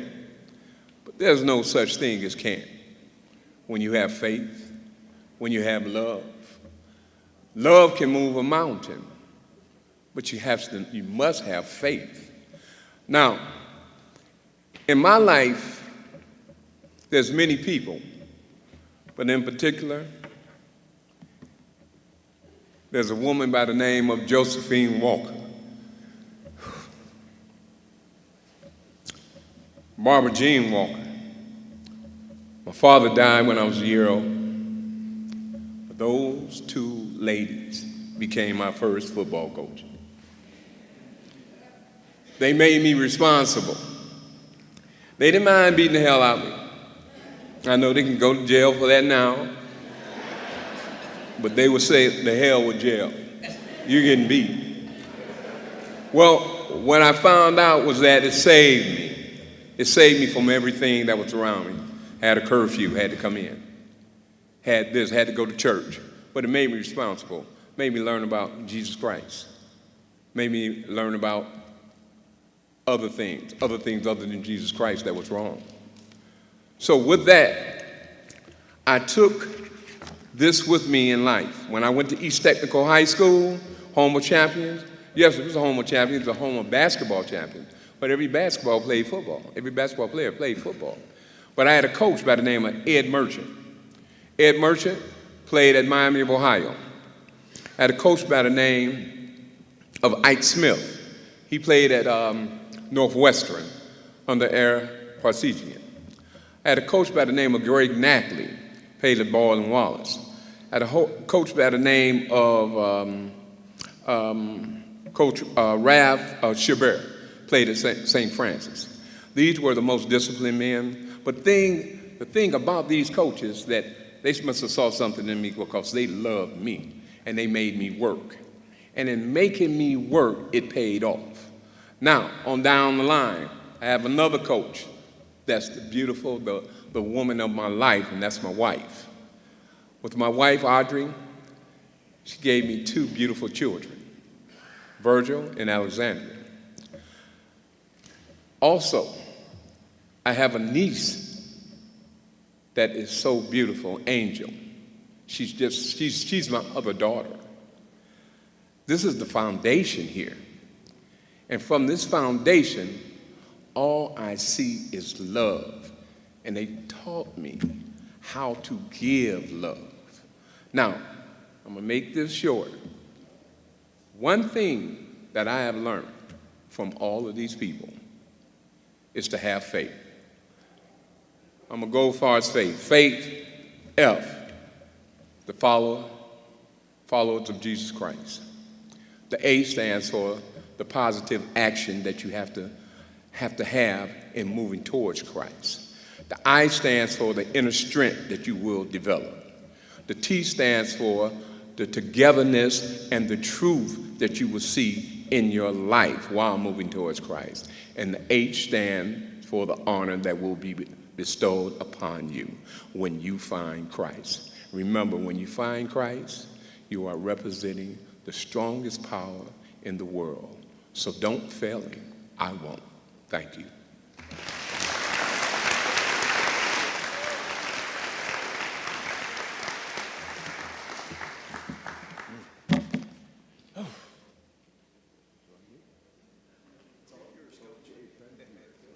Well earned.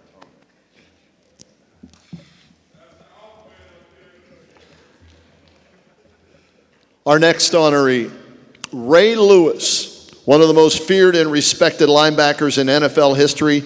He began forging his legendary football path at Kathleen High School in Lakeland, Florida. At Kathleen, Lewis quickly stood out as a dominant athlete, showcasing a rare blend of speed, strength, and leadership that made him a force on both sides of the ball. He played linebacker and also contributed as a running back, earning a reputation for his hard-hitting tackles and relentless energy. Even as a teenager, Lewis approached the game with an unmatched intensity, and he emerged as the heart of the Kathleen Red Devils defense. Lewis's standout performances at Kathleen earned him a scholarship to the University of Miami, where he continued to dominate as a linebacker. In 1996, he was drafted in the first round by the Baltimore Ravens, launching a career that would include 2 Super Bowl titles, 13 Pro Bowl selections, and a place in the Pro Football Hall of Fame in 2018. Join me in welcoming Ray Lewis into the National High School Football Hall of Fame as part of the class of 2025. Ray could not be here tonight, but he did send this video message. Good evening, and I am super excited to receive not just this award, but this honor. Thank each and every one of you for your consideration, for your votes, for your whatever it was that decided in the year of 2025, the year that I turned 50, that I would get inducted into the High School Hall of Fame.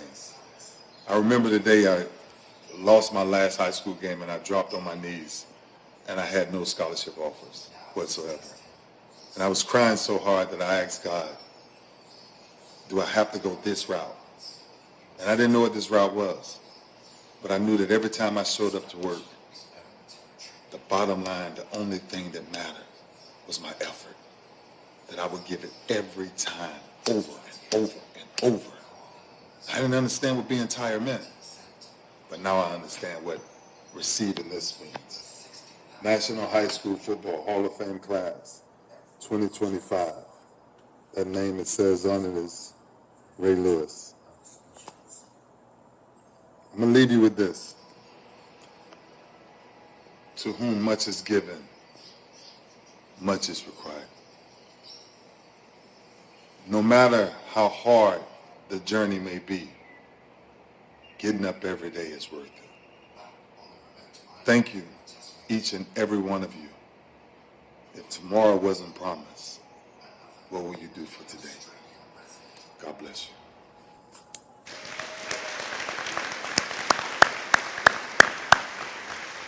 All right, at this time, I've been told we're going to take a 10-minute intermission. So you are on the clock right now. We'll make it 12. We'll restart at 8 o'clock sharp and continue with our ceremony here this evening. So take the 10-minute intermission to do what you got to do.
All right, we've got our 2-minute warning.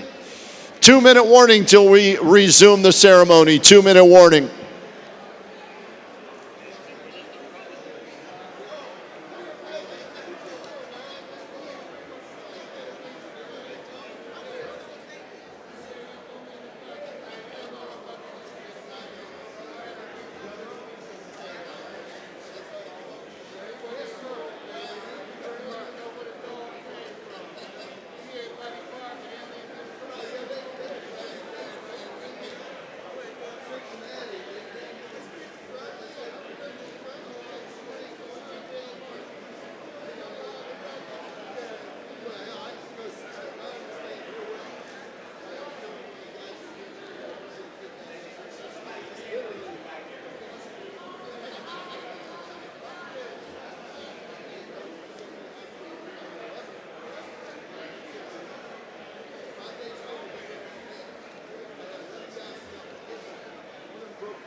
All right, 1 minute.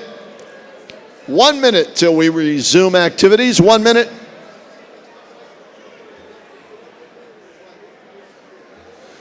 If we could get all of our players back up here on the stage, players, coaches, family members, back up on the stage, please. Thank you.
All right, if we could all begin to take our seats so we can resume the ceremony. Thank you.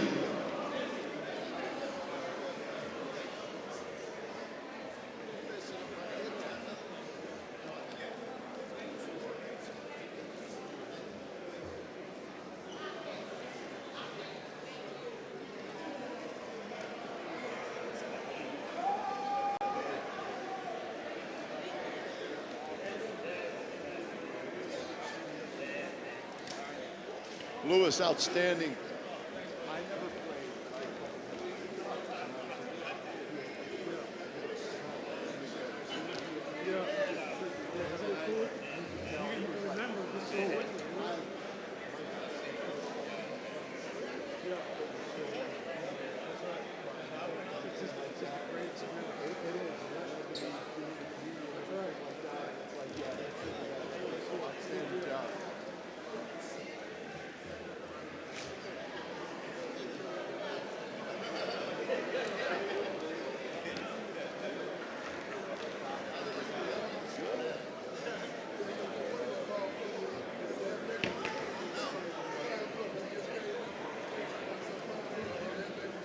Good here. We're good there. All right, we're going to get started and resume the ceremony. And we will do so with a couple of individuals that are part of this 2025 class. Frank Minifield is part of this class. Unfortunately, Frank unable to be here tonight, but his partner in crime with the Browns Hanford Dixon is going in as well, so Hanford can say a few things about Mighty Minnie as part of this 2025 class. And also, Ken Hall, unfortunately passed away earlier this year and was included in this year's class from 1950 to 53, was part of the Sugarland Express and had an amazing high school career, so we accept this award in his honor here this evening. All right, our next honoree, Jeff Herron, is a legendary figure who had success across multiple programs. Herron secured his first head coaching position at Walton High School in 1989, followed by stops at Cedar Shoals and Wheeler High School. Taking over a struggling program, Herron led Oconee County to a perfect 15-0 season and the Class 3A state championship in '99, the school's first and only state title. Herron's most notable tenure was at Camden County High School, where he transformed the Wildcats into a dominant force. During his first stint, he went 154-18, won 3 Class 5A state championships, and set a state record with 58 straight regular season victories. Over a 32-year head coaching career, he amassed an impressive 334-69 record, including 309 victories in Georgia. He is uniquely distinguished as the only coach in Georgia to secure state championships at 3 different schools. Join me in welcoming Jeff Herron into the National High School Football Hall of Fame as part of the class of 2025.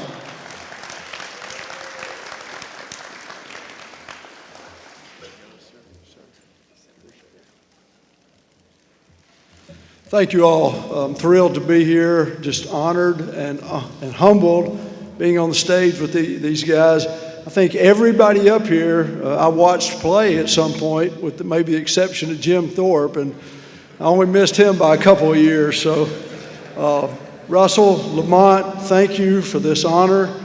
Thank you for what you're doing for high school football. I have to admit, though, I've been mad at you ever since I got here. I thought I was being inducted as a player, and found out that wasn't the case, you know. So, but after seeing all these guys, I can understand. I wasn't quite in their league. The reason that I'm up here, and these other coaches that have been up here speaking, the reason that I'm here is because of what other people have done. Not what I've done, but what other people have done. The good Lord blessed me, put me in a lot of really good situations with a lot of really good football players and a lot of really good assistant coaches.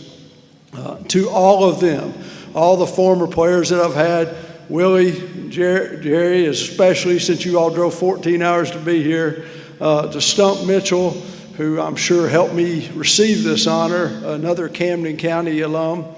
I appreciate all the help that I've had. And all the things that every player I've ever coached and every assistant I've ever had, all the efforts they did to make this possible for me to stand up here. Even though I didn't do much to get here, I will take it. And you know, the Bible tells us to be humble, but I think if I drive all night and my wife can keep me awake, I think I can make it back in time to wear this jacket to church tomorrow and show it off a little bit. So. Last but not least, my wife Inka is sitting there in the audience, and we've got 4 wonderful children and 5 grandchildren, getting ready to be 7 in a little bit. And I could not have done anything in my career without her.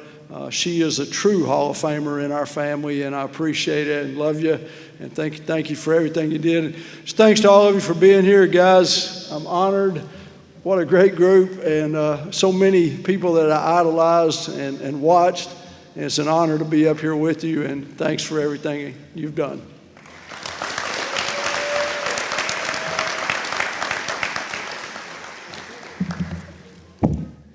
Our next honoree, Wallace Wally Triplett, a pioneer figure in American football history. He excelled as a multi-sport athlete at Cheltenham High School in Pennsylvania, but really stood out on the football field. His athletic prowess caught college recruiters' attention, leading to a scholarship offer from the University of Miami. However, the university rescinded the offer due to racial barriers. Undeterred, Triplett secured a senatorial scholarship and enrolled at Penn State University in 1945, becoming the first African American to earn a varsity letter in football. In 1948, he made history again by becoming the first African American to play in the Cotton Bowl, scoring the game-tying touchdown. Triplett's professional career began when he was selected by the Lions in the '49 NFL Draft, becoming the first African American draftee to play in a regular season NFL game. In 1950, he set a league record with 294 kickoff return yards, including a 97-yard touchdown, which stood for 44 years. Join me in welcoming Wallace Wally Triplett into the National High School Football Hall of Fame as part of the class of 2025, and speaking on his behalf is Nancy Triplett Edmonds.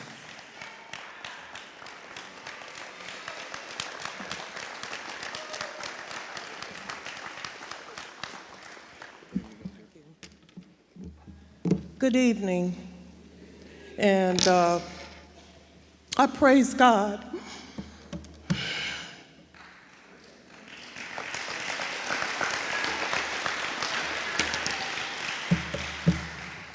My dad is a humble man, and I just want to ask his legacy to stand. My family's here from Detroit. We came, Mr. Robinson. Thank you. Thank you. Thank you. I just want to thank Mr. Robinson for reaching out. Back in January, I received a letter stating that my dad was going to be inducted with these wonderful gentlemen up here that have played and have given their lives to football. And it's an honor to be among you, all of you. History is so important.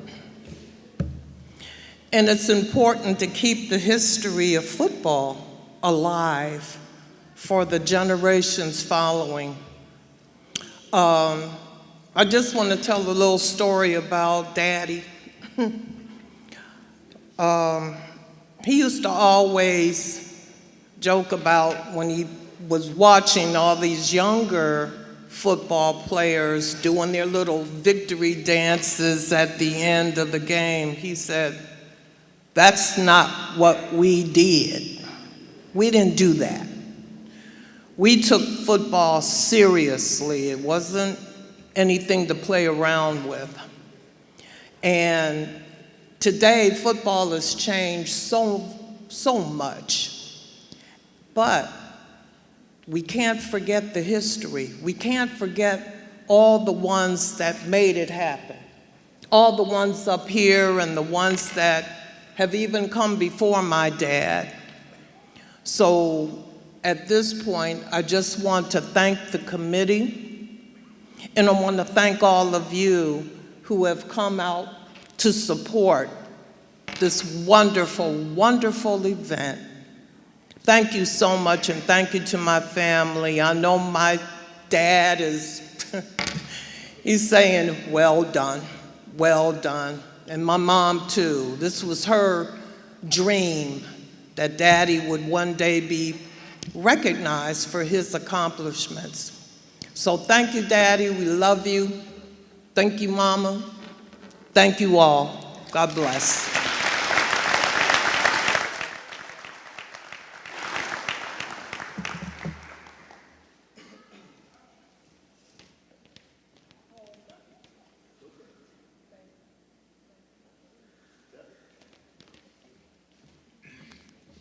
All right, our next honoree, Charlie Batch, a Homestead, Pennsylvania native, made his mark on football at Steel Valley High School. His natural leadership and athletic ability earned him recognition as one of the top quarterbacks in the state. As a standout player for the Ironmen, Batch led his team with poise, accuracy, and a deep understanding of the game. His strong arm, quick decision-making, and ability to rally teammates earned him numerous accolades, including all-state honors. He became one of the most heavily recruited quarterbacks in Western Pennsylvania. His success led to a scholarship at Eastern Michigan, where he became one of the most productive quarterbacks in school history. Selected in the second round of the '98 NFL Draft by the Lions, Batch later played several seasons with the Pittsburgh Steelers, winning 2 Super Bowls. But here tonight, we are welcoming Charlie Batch into the National High School Football Hall of Fame as part of the class of 2025.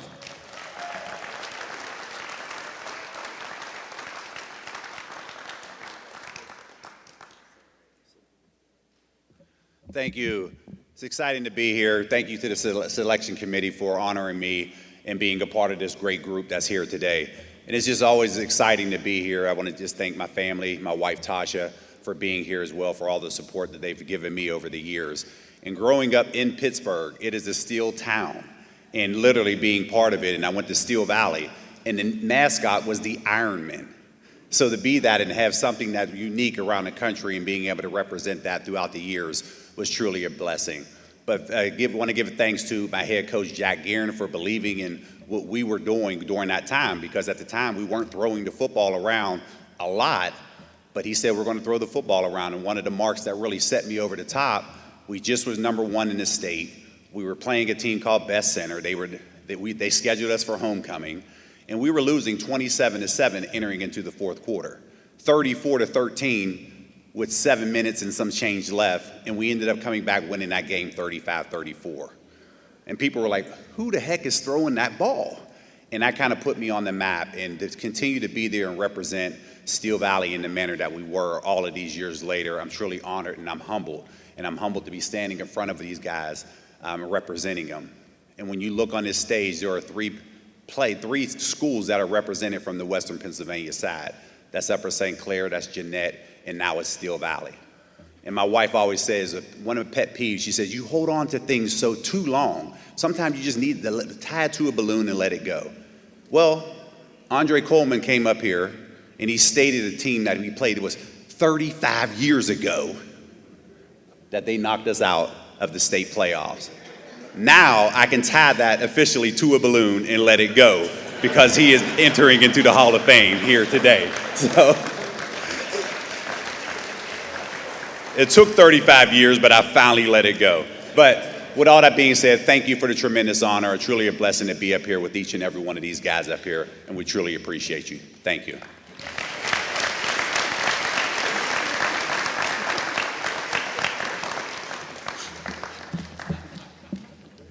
Our next honoree, Eric Metcalf.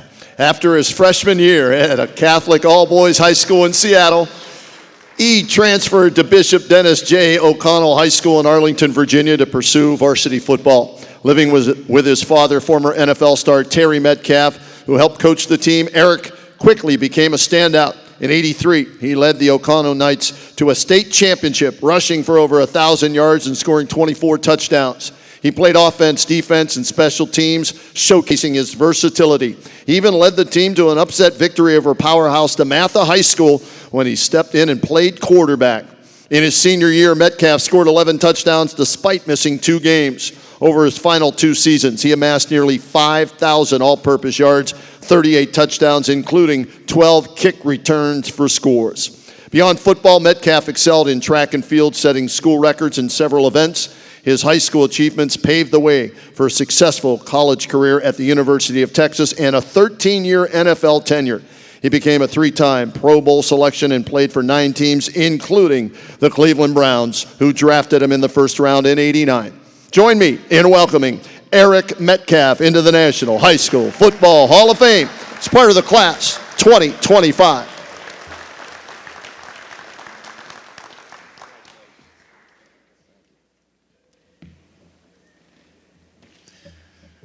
When I get a football, I don't like to put it down because I don't know when I'll get it again. No, I really like to thank the committee, Lamont, and all you guys for selecting me to be here with all these wonderful athletes and athletes who have come before us and answering one question that I've had my entire life. Would I look good in a red jacket? I say yes. I feel good about it, and so thank you for that. You know how I am. You know how I am. This is who I am. And so, I really I thank all you guys for coming and supporting these guys. Some guys I played with, some guys I watched on TV, some guys I played against. And it's always been a pleasure because football, for all of us, has been our lives. We've loved it since the time we were kids. Whether we got to get to the highest level as a player or as a coach, it was something that we always wanted to do. And I appreciate that I had that opportunity. The opportunity was given to me by the Lord. Blessed me with a lot of talent. And then I had a little gene pool in my dad, who I wanted to be like Terry Metcalf. He played in the NFL as well. So I wanted to be like him my entire life. Everything that I did on the field was because I wanted to be like him or even better than him. And so I want to thank him for being the father, the leader, the guy who guided me and mentored me to be where I am today, and that's right here with all these wonderful people. You know, I got to thank my family, of course, wife, kids, all my teammates that I played with, my high school coaches who have been with me throughout. I'm up here with getting this jacket and receiving this honor with all these guys, but this is about my teammates, coaches, and everybody who supported me to get here. And I'm kind of lost for words, but I just want to say thank you guys for supporting us. Thank you for being here. Love you.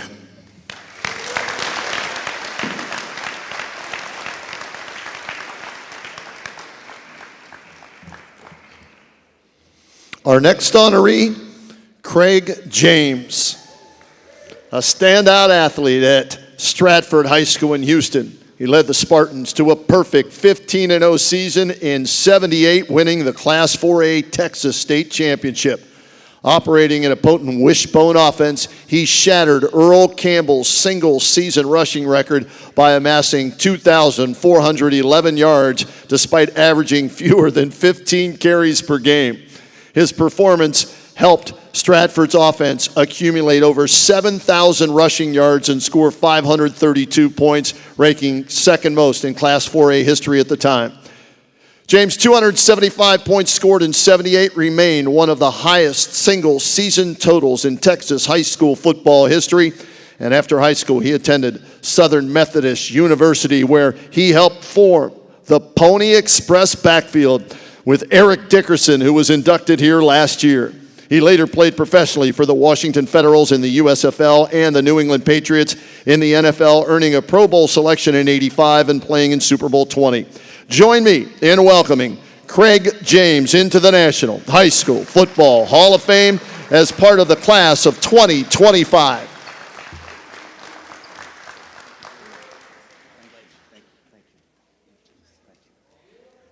Hello, good evening. Lamont, thank you very much, and your staff. Thank you guys for the invitation to be here and to be a part of this. To God be the glory. I thank my Lord and Savior Jesus for the opportunity to be here. I thank my wife and girlfriend when I was 15 years old for being the real inspiration for me in high school, motivating me to run for 200 yards every Friday night because I wanted to keep her attention. We've been married 43 years now, 4 kids and 9 grandkids. So thank you very much, Marilyn. High school football gave me a chance to figure out a plan. I'm going to share a story with you that came to me listening to these guys speak here tonight. I was in 3rd grade, 10 years old, maybe 11 years old. My mom was a single parent at the time. We were in a 1-bedroom apartment with 1 toilet. My brother and I shared the bedroom with my mother. I always got a whipping because what my brother did, it was my fault. So my mom one day, about 5'5", 125-pound tornado, said, all right, come. She went for the belt and she was going to whoop my fanny. I said, I'm not having it. I ran to the toilet, shut the bathroom door, locked myself in there. My mom was beating on the door, said, I'm going to whip your little backside. After about a minute or two, she changed her tone. She said, look, come on out, son. I'll talk to you. We'll work this out. Mistake. I opened that door and that leather belt whooped my fanny. After I finished crying and looking in the mirror, I said, son, you got to come up with a game plan of life. Pee Wee football showed me that I could outrun folks and they couldn't tackle me. And I said, you know what, I think sports might be an outlet for me, which brings me to high school football. And each one of the guys up here remembers the day that you walked into that locker room as a freshman in high school. It was a new game, a new time. You were a nothing. You'd been something in Pee Wee football, but now you were a nothing. Here's what I learned from our head coach, Oscar Cripps, who's in heaven to this moment. There's no I in team. Don't ever say can't. It's amazing how much can be accomplished when no one cares who gets the credit. Keep churning. The cream will rise to the top. The foundation for my game plan was clear by a sophomore year, my sophomore year. I knew football was going to be a path for me to get out. It was a plan for me. High school football is where each one of us started to figure out that plan and that path. Each one of us had something different that we had to work on. We all worked on that plan. In high school, Harvey Armstrong, my teammate, came to recruit me as a senior. I'm in the Astrodome getting ready to play. He was already a freshman at SMU, and saying, hey man, come on with us, come with us. And I was like, that was hard, that was high school. My love for Harvey, we're brothers in Christ, we're brothers and close to this day. You and Eric last year coming in here, me joining you guys is tremendous. I'll never forget that moment. That happened on a high school football field. Emotions, relationships, coaches, the coaches that have been here tonight, and the impact they've had as mentoring kids is undeniable. Our kids today need mentorship. They need strictness. They need love. They need a plan. They need a path. I'm so humbled and thankful and grateful that I've had a chance to come here. Thank you, Lamont. Thank you very much. Thank you, God. Thank you, Marilyn, for all that has been there. What a tremendous honor to be up here with you guys. Each one of us has a story and a path and a plan. And I'm humbled to be a part of this. Thank you, Lord.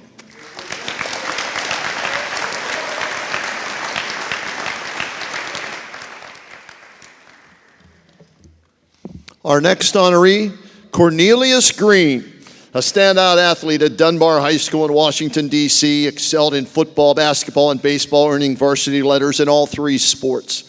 As the quarterback, his dynamic playmaking and leadership led to his recognition as the 1971 D.C. High School Player of the Year. Green's athletic prowess attracted scholarship offers from over 80 schools, and he chose The Ohio State University, valuing its academic and athletic programs.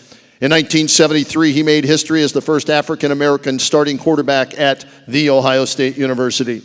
During his tenure, he led the Buckeyes to a 31-3-1 record, 4 Big Ten Conference championships, and 4 Rose Bowls, earning MVP honors in the '74 Rose Bowl. In 1975, he was named a first-team All-American and the Big Ten Most Valuable Player. After his collegiate career, Green played briefly for the Cowboys and the Seahawks, and later in the Canadian Football League and semi-professional leagues. Green's contributions to sports were recognized with his induction into the D.C. High School Sports Hall of Fame in 2020. So join me today as we induct Cornelius Green into the National High School Football Hall of Fame as part of the class of 2025.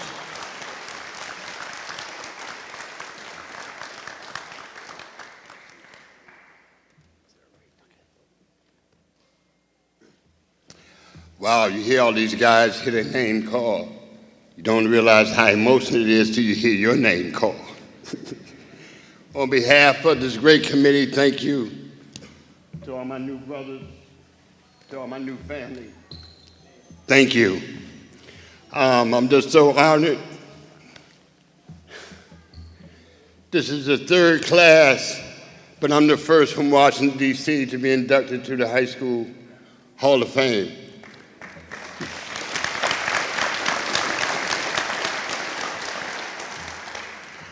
Wow, I know my mom's up there in heaven saying my son is in Canton, Ohio.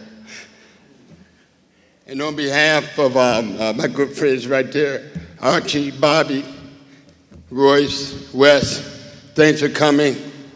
Appreciate you guys. What an honor for me to be great friends with Archie Griffin, my best friend, my teammate, 4 straight Rose Bowls. We accomplished 2 Heisman trophies for him. Together, Archie rushed for 100 yards, 31 straight games, and I gave him that ball 31 straight times. God bless you all, and just thank you for this award. I'm so honored. And God bless you. Hope you have a safe trip home tonight. Thank you so much.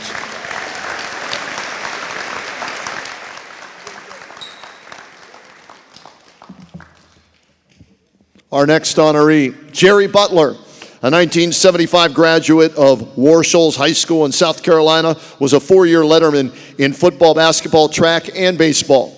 His outstanding performance earned him the prestigious Kamek Ring and an honor bestowed upon the school's top athlete.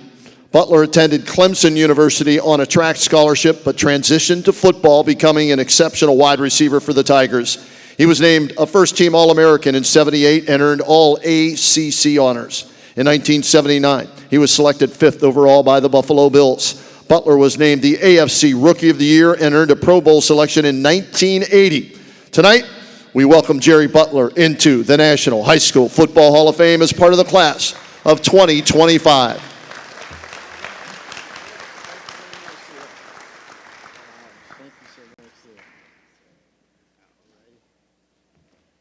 Thank you so much there, everyone. First, I want to just thank God for the opportunity to be here. I want to thank the selection committee. I want to thank my lovely family that's here, my lovely wife, my partner in crime, my soulmate, and so much so we're celebrating our 39th anniversary with you tonight. So you know how special you are. So when the selection committee gave me the information that I was going to be inducted, you know, I had three emotions that I had to deal with. One, I was shocked. And second, I teared up a little bit. And then third, I laughed. Well, I was shocked because, believe it or not, in South Carolina in 1970s, we were dealing with a lot. We were dealing across America with the Vietnam War. My brother was just shipped off to service, and I knew my time was coming. And I want to give mad love to the servicemen that protect our freedom, to give us the opportunity to even celebrate this event. Secondly, I sat right at the heel of the civil rights movement. Laws forced the black schools and white schools to integrate and learn how to get along on paper. But there still were many biases that existed. Well, we tried to do the best we could, but sometimes the best wasn't good enough. Well, I tell you what, the tears came next. Why did the tears come? Because right at that moment when I'm trying to figure out how to get along with each other, my sister comes home and says, you know what? Mom has stage 3 breast cancer. And they're giving her 2, maybe 3 years to live. And as a young man, I'm saying, are you kidding me? How am I going to deal with all this? It was tough. I remember going to Sunday school that day, and the sermon had to deal with God creating covenants with key individuals in the Bible. And I listen up. A covenant, a trust and a promise that he would make that this would happen. And I said, you know what? I think I'm going to make a covenant with God. And that covenant, I'm saying, you know what? I'm going to study hard and go to college. I'm going to do the best I can at everything I decide to do. I'm going to make enough money to buy that chemotherapy that we needed, and it was expensive. I was so determined. That was what was going to happen. Well, the next time, I laughed. And I laughed because I thought about the time that a person poured into me as Coach Joe Burgess. As I entered the 9th grade, I didn't play football. I didn't even hardly deal with sports. But he noticed something in me. He says, Jerry, I want you to come out for the football team. I said, I can't come out for the football team. My mother's not going to let me play football. He says, well, I'll talk to her. I said, okay, good luck. Well, that Saturday, a knock was at the door. My sister ran to the door. She looked back. She says, Coach Burgess is at the door. I said, what? He knocked again. let him in. He came in, he says, where's your mother? I said, well, she's in the room in there. Good. I want to talk to her. I said, okay. He goes in privately and he talks with my mother. He comes out about 10 minutes later. He looks at me. He winks. He says, I'll see you at practice July the 16th. Don't be late. And I said, hey, wait a minute, Coach. What else did she say? He said, whoa. She said, if you get hurt, she's going to kill me. I said, okay, Coach. I showed up on that day. I decided to bring some of my friends with me, my cousins, as some of the black athletes and the white athletes. We decided to try to get this to work for our high school, our community. And in closing with this, I don't know what happened to Coach Burgess, but the first thing he did was he blew his whistle. He says, gentlemen, I got a drill for you. It's called a bull in the ring. Now, you guys will know what I'm talking about. But as a young man, if you don't, ladies, know what that is, there's about 8 or 9 of your teammates that's in a circle, and you're right in the middle. And they give you that football, and you go around in that circle, and they call a number, and that guy comes at you, and I'm talking about he is coming. He takes your light out. I got wiped out 2 or 3 times, but I got back up. And he's like, get up, Butler, get up, Butler. I'm like, oh, my mother's gonna kill you. So I went home and my mother said, well, how was practice today?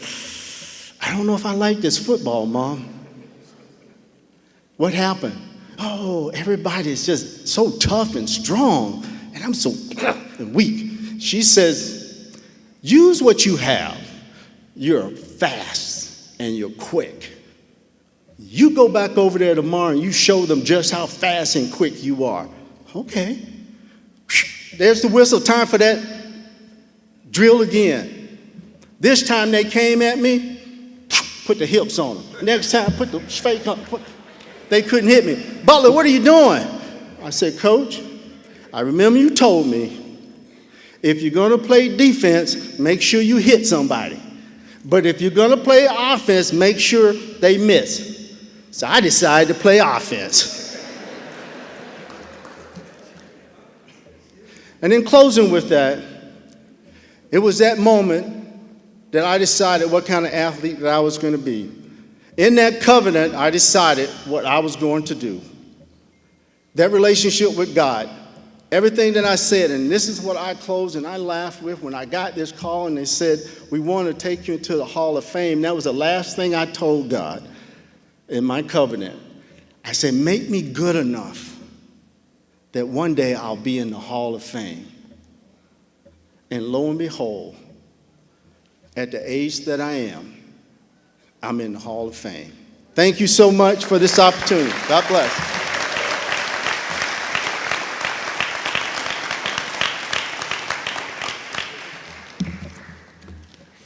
Our next honoree, Hanford Dixon, born in Mobile, Alabama. He began his football journey at Theodore High School, where he showcased exceptional talent and versatility. During his high school years, Dixon was a 3-sport athlete: football, basketball, and track, lettering and all. On the football field, he played multiple positions: defensive back, split end, running back, and kick returner. His outstanding performance earned him the title of conference MVP on defense twice, highlighting his dominance on the field. He went on to play college football at the University of Southern Mississippi, where he earned All-America honors as a defensive back. In the 1981 NFL Draft, Dixon was selected in the first round by the Browns. He enjoyed a stellar professional career, earning multiple All-Pro and Pro Bowl honors, and is credited with coining the term the dog pound for the Browns' passionate fan base. Join me, and do it the right way. Join me in welcoming Hanford Dixon into the National High School Football Hall of Fame as part of the class of 2025.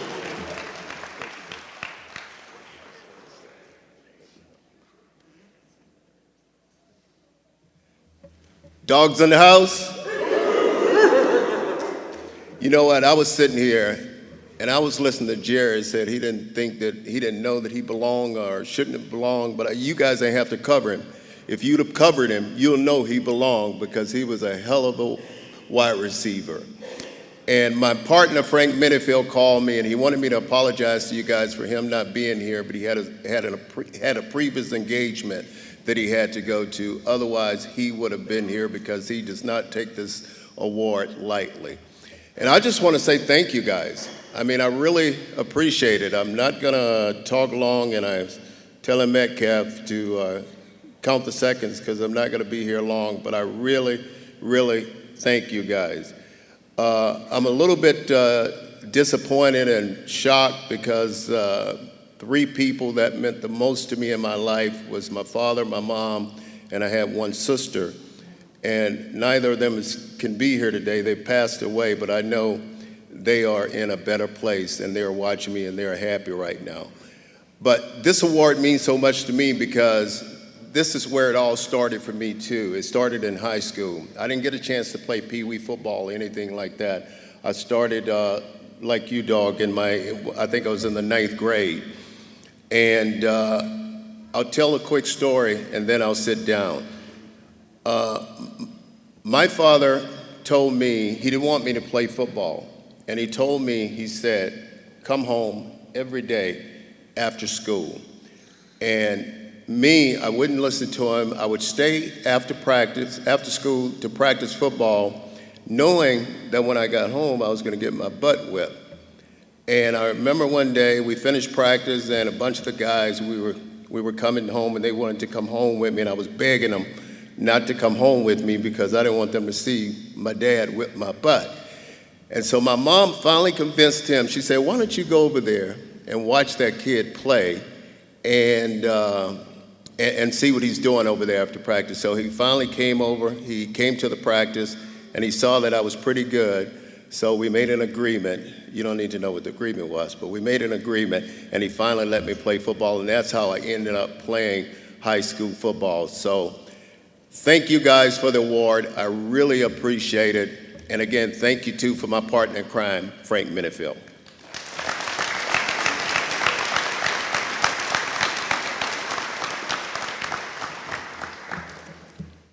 Our next honoree, Percy Snow.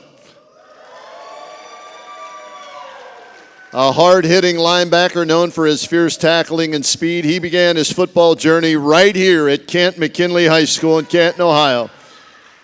At McKinley, Snow emerged as a standout, anchoring the Bulldogs' defense with intensity and intelligence. As a senior in '83, he recorded over 120 tackles, earning all Ohio honors and recognition as one of the top defensive players in the state.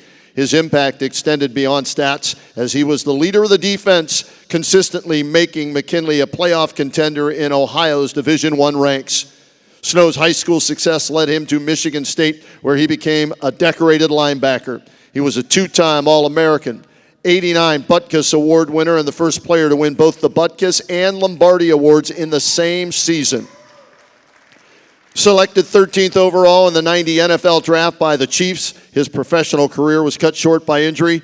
But today, we honor him for his dominance as a prep athlete in Canton, Ohio. Join me in welcoming Percy Snow into the National High School Football Hall of Fame as part of the class of 2025.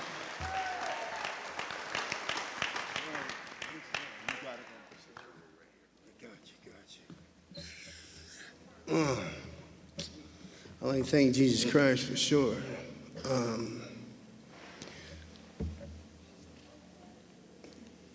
That right there was just a moment of silence for my mother, my biggest fan.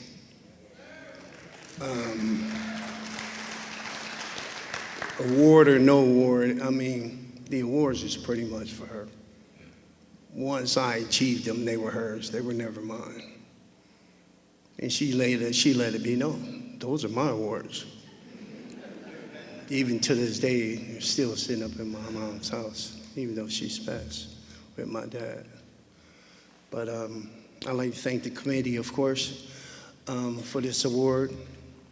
You know, I'm here, I'm on the stage here with a bunch of guys that I played against, played with, watched play. A bunch of outstanding guys. A group of guys with class, intelligence, everything. far as on the field. Not just that, but as just men alone. We sometimes, as players, don't get the credit we deserve for being the men that we are and not the bullies on the street and low character guys and this and that. But we are God's children just like everybody else.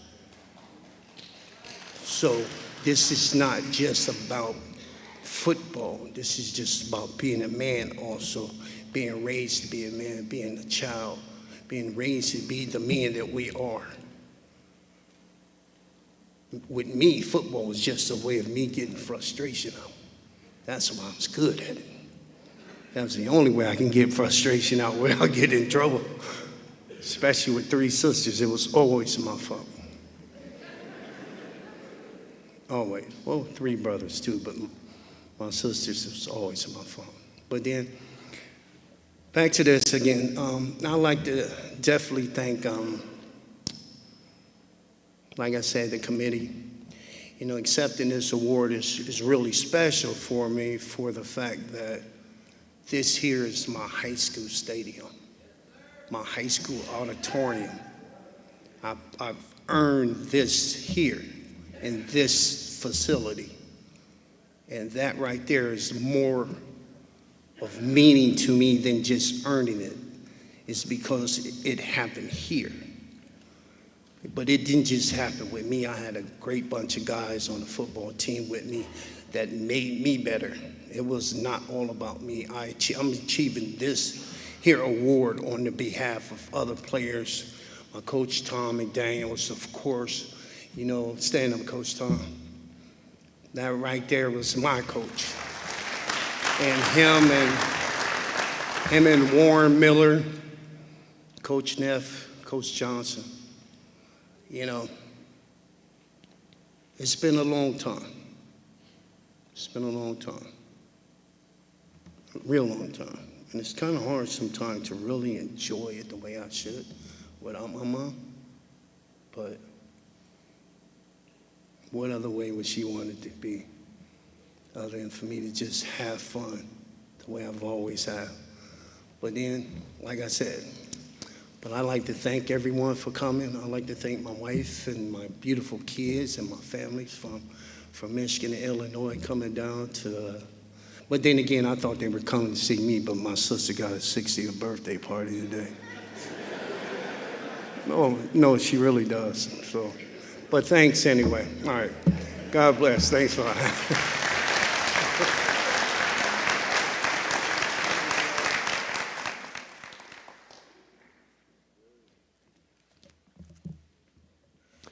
Our next honoree, Lorenzo White.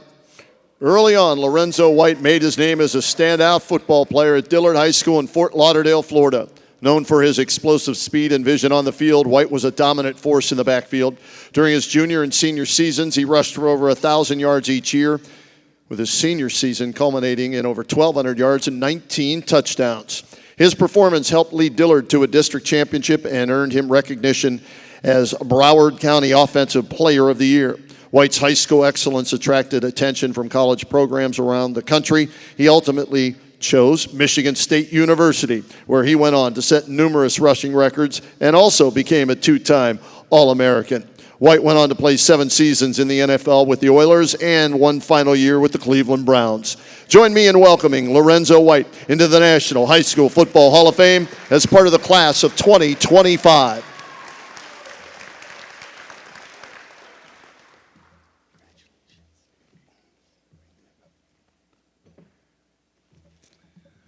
All right, I'd like to thank the committee, and I just got to say this one thing.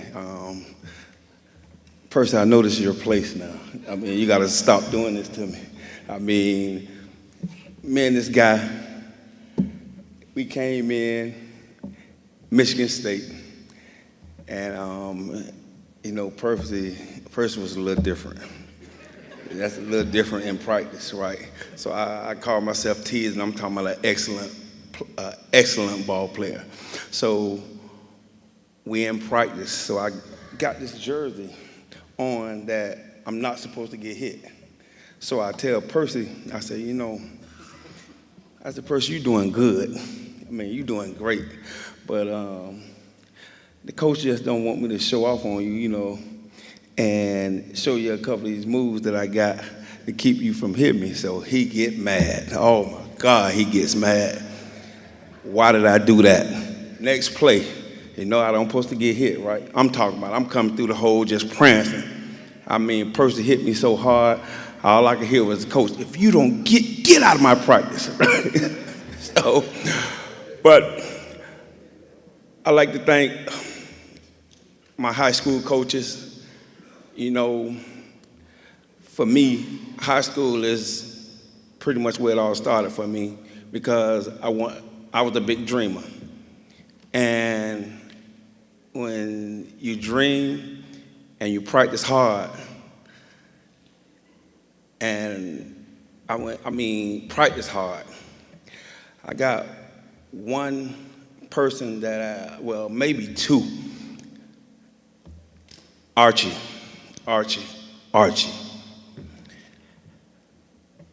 First of all, I want to thank you. You know, when you get somewhere like I came to Michigan State, the first thing that I said, remember what I said, I dream and I have goals. The Heisman Trophy, that's all I talked about in high school. And when I got to Michigan State, who other better than to look up to than the person that won it 2 times? So I gotta say, thank you, brother. When I led the nation in rushing, right, it was all about you. You know, our schools got a little bit different, got a little bit of bad blood, but at the end of the day, like I said, I appreciate you. And I'm gonna just say thank you. I grew up in Fort Lauderdale, Florida. My high school was Dillard High School. I had a old school coach, right?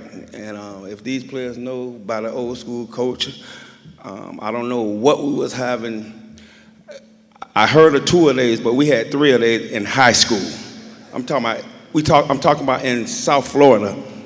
I'm talking 100-degree temperature. And I think if we had the same rules, I think our coach would have been in jail right now. You know, at that time, when I was coming up, and the coaches know, I know these coaches probably did it too, to get a water break, that ain't something that you just get, you know. You couldn't just go get water. That's something that you had to deserve.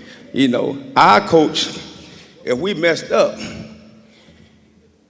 I'm talking about it's hot.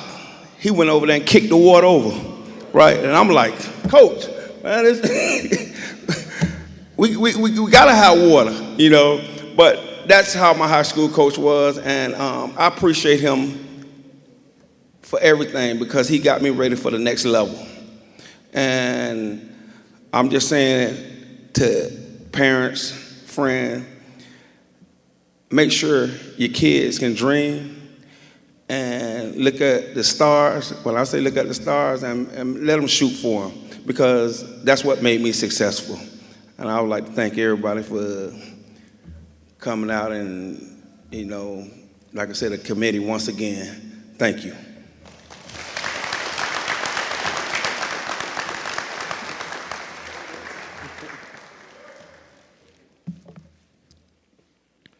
Our next honoree, Michael Vick. Michael Vick first hit the gridiron for Homer L. Ferguson High School in Virginia. Following the school's closure in '96, he transferred to Warwick High School, where he became the starting QB for the Raiders. Under the guidance of head coach Tommy Riemann, Vick showcased his dual threat capabilities, amassing 4,800 passing yards with 43 touchdowns and adding 1,048 rushing yards and 18 more touchdowns. Wow, that's impressive. His dynamic playmaking ability made him one of the most sought-after recruits in the nation. Vick's high school success led him to Virginia Tech, where he continued to excel, eventually becoming the first overall pick in the 2001 NFL Draft, playing for the Falcons. He would also play for the Eagles, Jets, and Steelers. Join me in welcoming Michael Vick into the National High School Football Hall of Fame as part of the class of 2025. Michael couldn't be here this evening, but he did send this video. I want to start off by saying thank you to the High School Hall of Fame for inducting me, a kid from Newport News, Virginia, whose goal in high school was just to get a scholarship to any school that would accept me. And my high school coach always told me that, playing high school football was the stepping stone.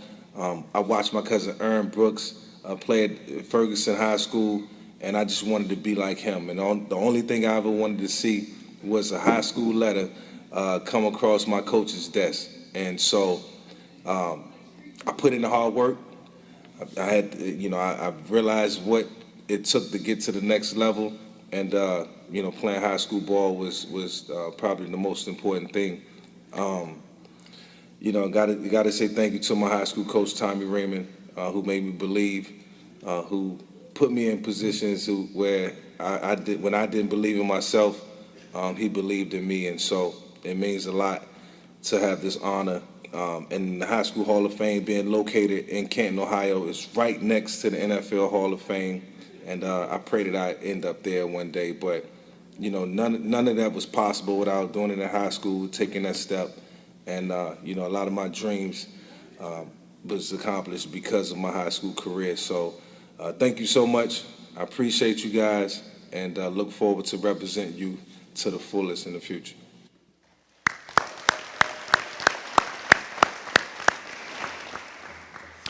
Our next honoree, Tyrone Wheatley Sr., a dynamic and versatile athlete, excelled in football, track and field, and basketball at Dearborn Heights Robichaud High School.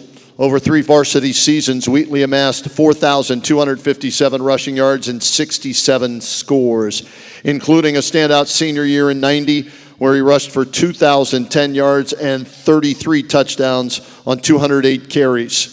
He played multiple positions, including quarterback, running back, defensive back, punter, kicker, and return specialist. In his senior year alone, he scored 252 points over 13 games, leading his team to a 12-1 record and the 1990 MHSAA Class B state championship. In the championship game, by the way, he rushed for $165 and a touchdown, leading the Bulldogs to a 21-7 win. Recognized as one of Michigan's greatest high school athletes, Wheatley was named Michigan's Football Player of the Year in '90 and earned Parade All-American honors. His high school jersey number was retired in 2018. Wheatley's exceptional high school career paved the way for his success at the University of Michigan, where he continued to excel in football and track, and later in the NFL for 10 seasons with the Giants and Raiders. Join me in welcoming Tyrone Wheatley Sr. into the National High School Football Hall of Fame as part of the class of 2025.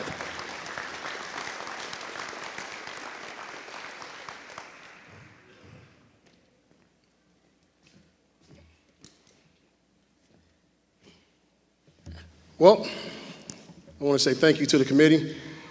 I really appreciate this. This is an honor. Fanboy moment, all right? Fanboy moment. Lorenzo, you talked about Archie Wright. Those games, man, where you rushed 52 times. Then you take another one, 56. A lot of people don't know carrying that much takes a toll on your body. But man, I tell you what, you inspired me. Even though you was a Sparty, you inspired me, all right? Then another one. You already had somebody tell you that their number was 2. My number was 2 in high school. Told you backstage, I used to drive my coach crazy. But being a dual sport athlete, man, watching you guys gave me the envision to be what I was and to become. And then later on becoming a teammate of yours, man, it was awesome. But I also want to just say, first and foremost, I want to thank my wife. And I was telling my son I want to thank my wife, and he was like, why would you thank Mom? Because, this is for high school. Well, I married my high school sweetheart. And we're married today with 5 kids. I say she has 6, me included, right? But we have 5 kids. And reason why I want to just thank her, it's not so much just because I married her, but she kept me focused in high school. There were days, I didn't want to do homework. There were days I came home body sore, tired. As he talked about the water, right? Our coach never kicked over the water. He just told us water made you weak. So I spent time just hydrating right? But my wife kept me focused. She kept me on track, kept me in the grades, kept me in the books. So for that, I will ever thank her and thank her for that. Love her to death. My grandmother and my mother, man, the two of the toughest coaches ever. And so I just want to just take this moment to shoot this to the people that are watching and to the parents. For these coaches that are being inducted to the High School Hall of Fame, don't be the second coach, be the parent. I'm gonna say it again. Don't be the coach, be the parent. Allow these men to do their jobs and do what they do because they do it well. You can't go home and you coaching him from the sideline and coaching him at home, and then all of a sudden he has to go back to practice. These men sacrifice their time, and I want to go send a shout out to their families for allowing them to pour into us, to fertilize us, to water us as seeds so we grow into the men that we are today. So to all the high school coaches that are here today, I want to say thank you. I really want to say thank you, and I love you guys for what you do and what you're doing.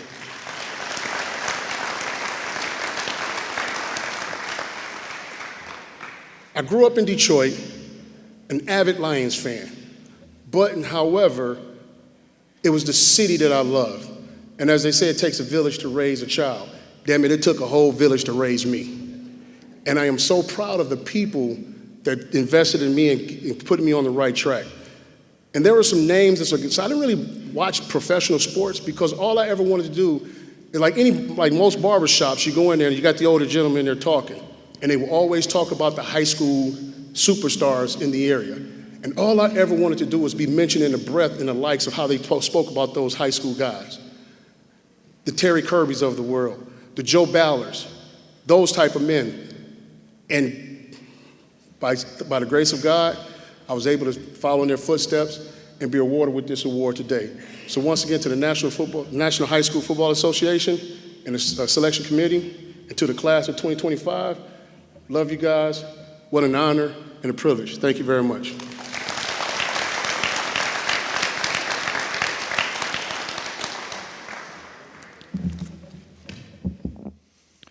Our next honoree, Tim Couch. Tim Couch made a name for himself on both the gridiron and hardwood at Leslie County High School in Kentucky. He shattered Kentucky and national records throughout his career. In basketball, he scored over 3,000 points, averaging 36 points per game as a junior. In football, he became the first player to pass for 4,151 yards in a season, and he amassed over 12,000 yards and 132 touchdowns, solidifying his status as one of the most celebrated high school QBs ever.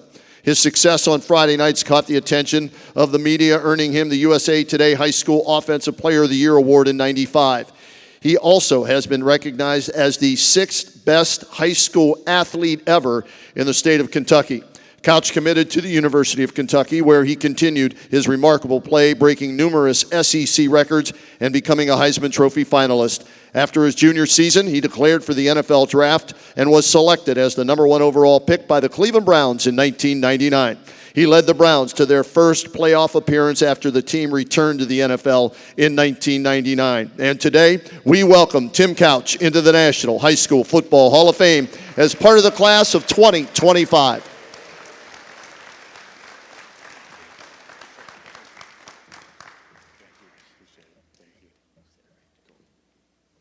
Well, as a former Cleveland Brown, it's great to be back in Northeast Ohio. Good to be with you guys tonight. I'm deeply humbled to stand here tonight being inducted into the National High School Football Hall of Fame. I want to say thank you to the committee for this incredible honor, and congratulations to my fellow inductees. It's a privilege to share this moment with you great athletes and great coaches. My journey began in a small town in eastern Kentucky called Hyden, Kentucky. The support of that community shaped me in ways that I'll never forget. High school football in my small town was more than a game. It was the heartbeat of our community and was the foundation of who I am today. And as Kenny mentioned, I was a basketball player as well. I considered myself a basketball player. Kentucky basketball is huge in the state of Kentucky, so always growing up, I wanted to be a basketball player, not a football player. So my first game ever that I started in high school as a freshman, I went out and I threw 5 interceptions in the first half of the game. And after the game, I'm sitting on the bus and I'm almost in tears. You know, I feel terrible. I'm like, I'm just a basketball player. I'm not going to play football anymore. This is it for me.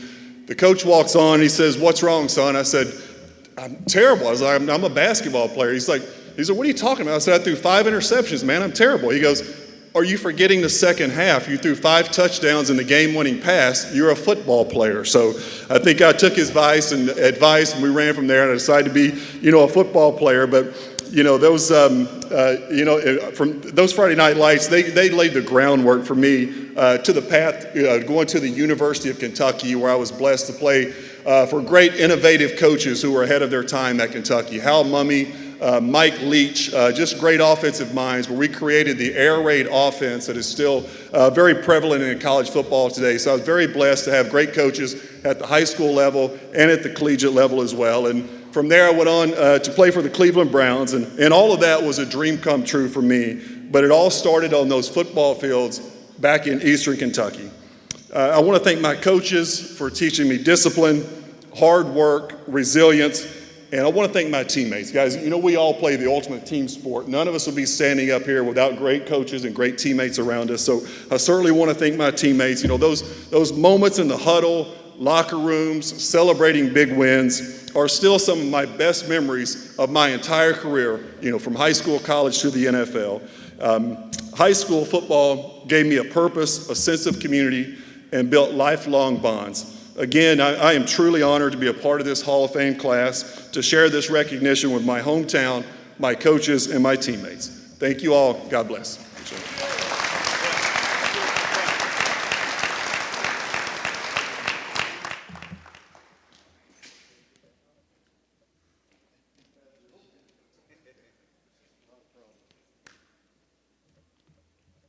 All right, our next honoree, Steve Atwater. Yeah, Steve Atwater's football legacy began at Lutheran North High School in St. Louis, Missouri, where he showcased his talent and leadership. At Lutheran North, Atwater excelled as a quarterback and safety, known for his size, speed, and intelligence. His versatility made him one of the top high school football players in Missouri. His commanding presence in the defensive backfield and strong arm as a quarterback caught the attention of college scouts, leading him to accept a scholarship to the University of Arkansas. At Arkansas, he transitioned to safety and became a 2-time All-Southwest Conference selection. His college success propelled him to the NFL, where he was drafted in the first round, 20th overall by the Broncos in '89. In Denver, Atwater played 10 seasons, earning 8 Pro Bowl selections, winning 2 Super Bowls. Known for his bone-jarring hits, he built a legacy as one of the most intimidating safeties in league history. In 2020, he was inducted into the Pro Football Hall of Fame. Today, we welcome Steve Atwater into the National High School Football Hall of Fame as part of the class of 2025.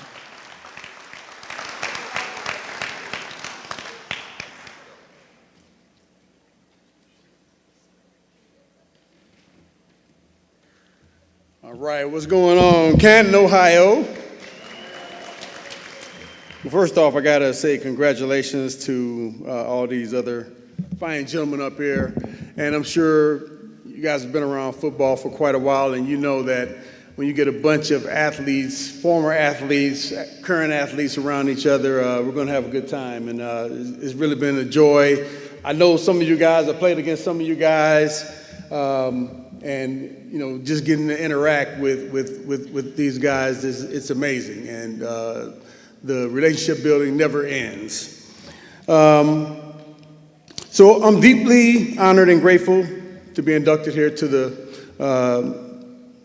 National High School Football Hall of Fame, and standing here takes me back to where it all began in St. Louis, Missouri. I was chasing a dream with a bunch of teammates and a ball. High school football was the start of everything for me. Although I played Little League football, high school is where my passion really grew. It laid the foundation for not just me playing, but also for the man that I've become over the many years. I want to thank my amazing wife, Letha. We've been married for 34 years, it'll be 35 years this year. We have 4 beautiful children. We don't have any grandchildren yet. What's going on there? So if y'all see my kids out, y'all put a little pressure on them, all right? Them get anxious. Your love and support have been the heart of my journey. You've been with me every step of the way. Ever since I met you my freshman year in college, we've been there and we've shared so much. So thank you. Thank you for being there. A sincere thank you to Lamont Robinson and also Russell Johnson and the entire team with this Hall of Fame. What you're building here is something really special, and I'm definitely proud to be a part of it. Thank you. And to the young athletes out there, keep going.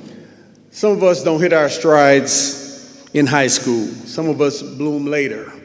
I was talking to some of the gentlemen up here, how I think we all knew people who played in high school who were much better than we were. I know I certainly did. I mean, some of you guys were maybe superstars. So, but for me, there were some guys that just weren't able to get to that next level because maybe they didn't have the support, they didn't have the grades, or whatever the situation was. So just know that you got to keep pushing. The young athletes know you got to keep pushing and know it's a lot of work. It takes a lot of work to get to that next level. But if you're passionate about it, you can do it. Follow your dreams. And I know you have a lot of support there. So with that, I just want to say thank you again. Congratulations again to all the other inductees and my classmates. And I know this is Cleveland country and Pittsburgh Steelers country, but go Broncos. Cheers.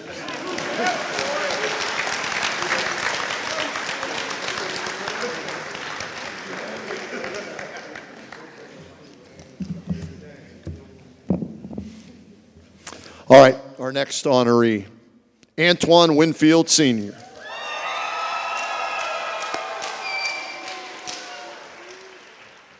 It's safe to say our next inductee played bigger than his size, much bigger. Standing at only 5 feet 9 inches tall, Antoine Winfield Sr. was known as one of the game's fiercest competitors and most devastating hitters.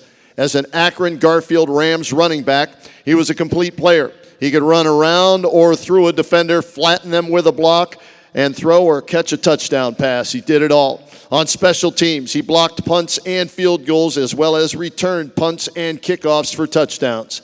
As a defender, he would demolish would-be runners and shut down would-be receivers. He literally was all over the field in every game he played. He went on to play defensive back at The Ohio State, winning the Jim Thorpe Award as the nation's top defensive back and was selected a consensus first-team All-American. He closed out his career playing 14 seasons in the NFL with the Bills and the Vikings, where he was a 3-time Pro Bowler and All-Pro. Join me in welcoming Antoine Winfield Sr. into the National High School Football Hall of Fame as part of the class of 2025.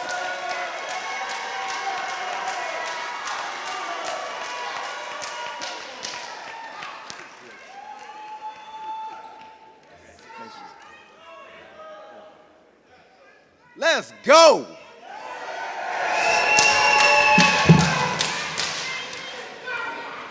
Oh, already. All praise to the Most High. And I thank you for all of my blessings. I would love to thank the National High School Hall of Fame for including me in the 2025 class alongside of some of the greatest players to ever play this game. Congratulations on your induction, gentlemen, and happy Father's Day. As I scan to the left, it looks like a Winfield family reunion.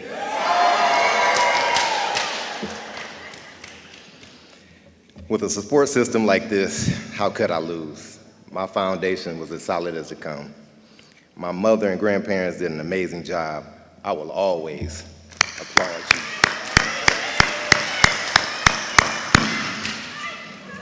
I can't thank you enough for the love and support you've given me throughout my life. My kids, little mama, my aunts, uncles, siblings, nieces, nephews, cousins, my day ones, and my lady. It really warms my heart to see you in attendance tonight and making my night special. I love you all, family over everything. You know, football is the ultimate team sport. I know for a fact I would not be standing here tonight if not for my coaches and brothers from Garfield High School. Coach McGee and Coach Flossie, thank you for trusting me to lead our teams. You two are great examples for young men to learn from. I was fortunate and blessed to have you as coaches.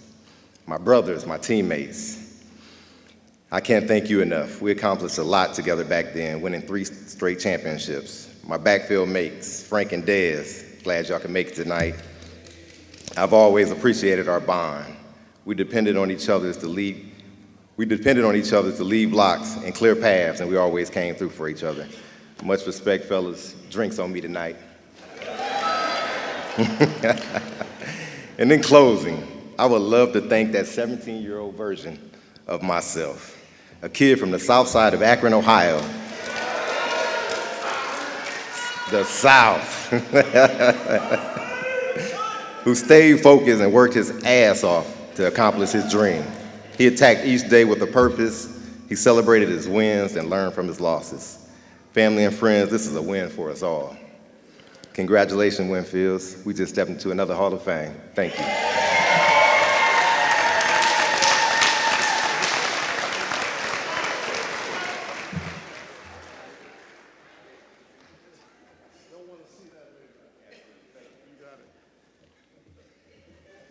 All right.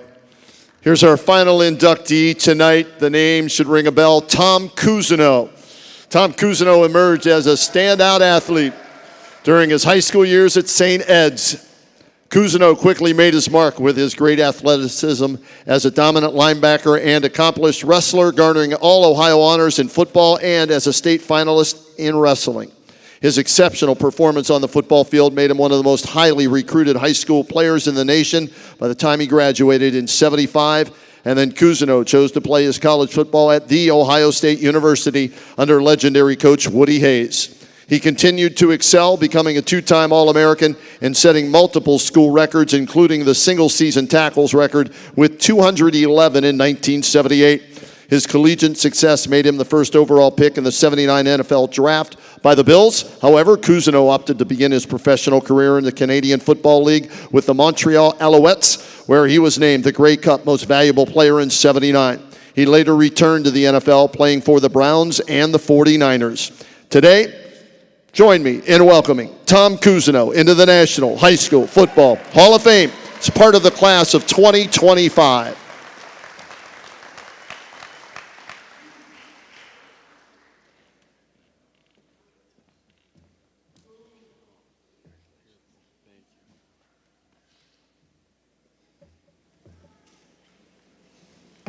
All right. Well, they definitely didn't save the best for last, but here I am. My daughter's in the back, Kyle. She's texting me. She's the one that's very pregnant. And she texted me saying, "Dad, I may be going into labor. Gotta go." All right, we're gonna get you out of here, honey. I'm grateful. My wife of 35 years, our anniversary is in 2 days.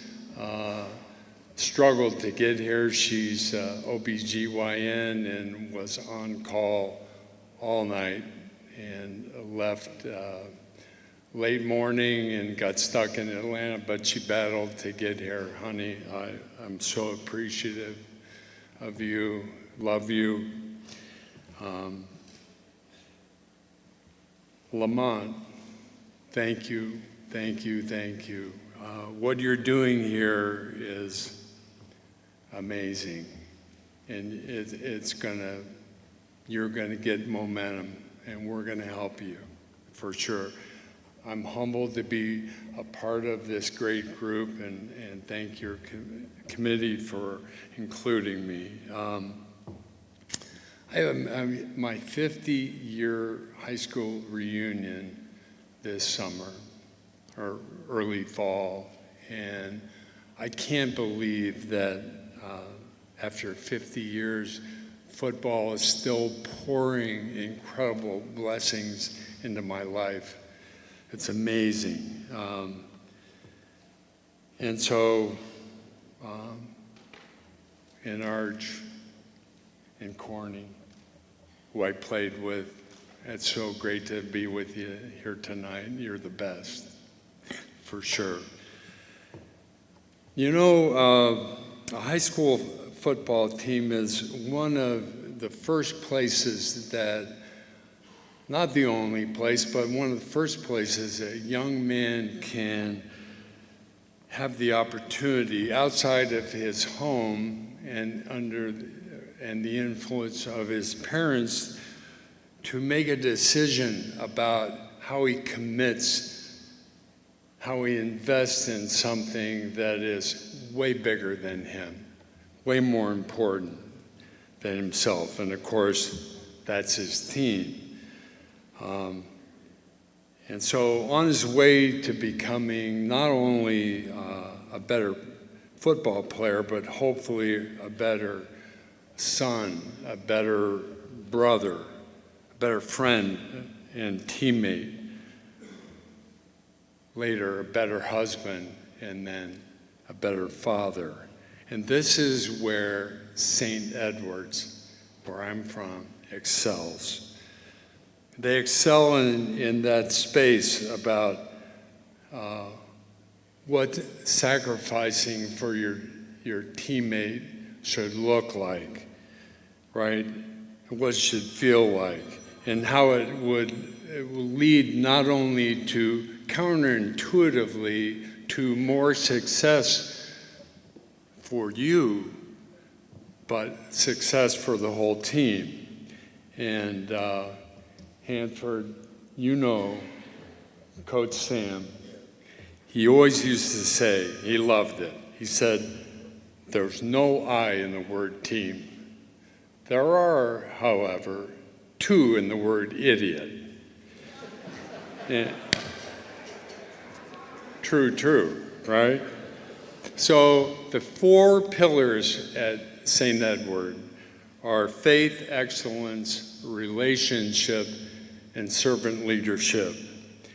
And sometimes that sounds trite, you know, it's up on our building, it makes a great poster, but I can confirm, it is the very heartbeat of St. Ed's. It's what they do.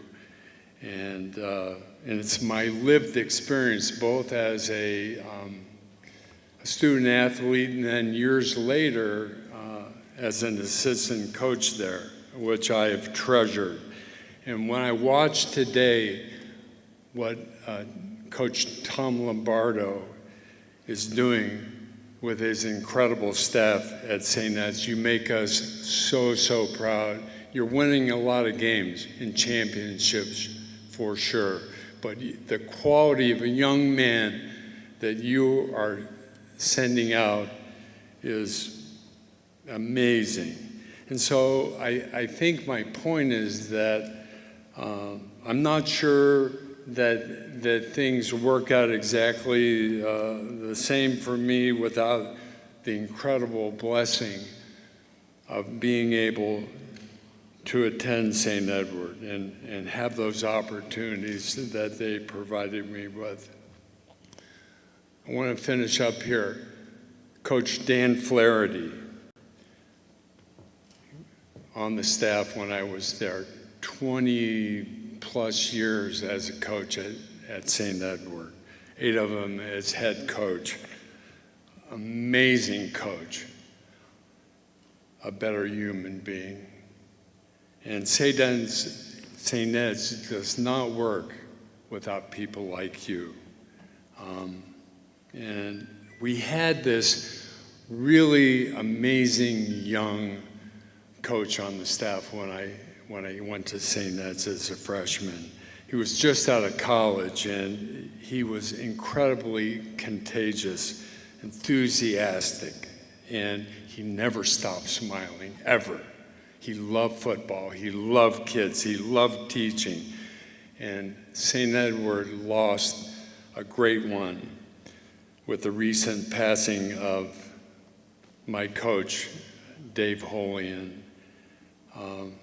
He did so much for me. In football, we wrestled He was on the staff there, and he was a big guy, strong, and we bounced off each other every day. And he was a little bit like Jerry Quarry, kind of a bleeder, and so, you know, his nose, his ears, is everywhere. And so it didn't matter. He loved it. And then he would take me home to his house where his beautiful wife, Mary, would serve us dinner.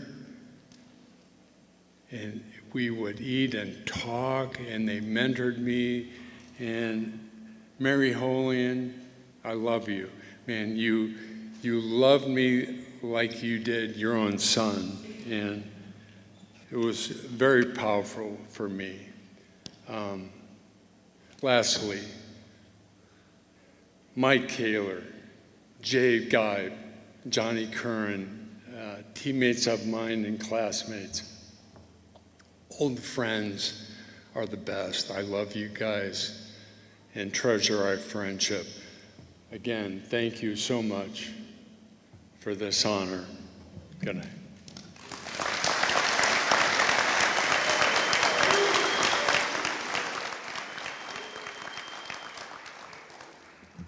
All right, before we finish things up here tonight, it's time now to remember our inductees who are no longer with us but are a huge part of this Hall of Fame, and they will never be forgotten. We have a video.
All right, that brings us to the end of this year's ceremony. Congratulations once again to all of our Hall of Famers, their families. Thank you, Lamont Showboat Robinson, Russell Johnson, and the entire board for putting this together and allowing me to be a part of it.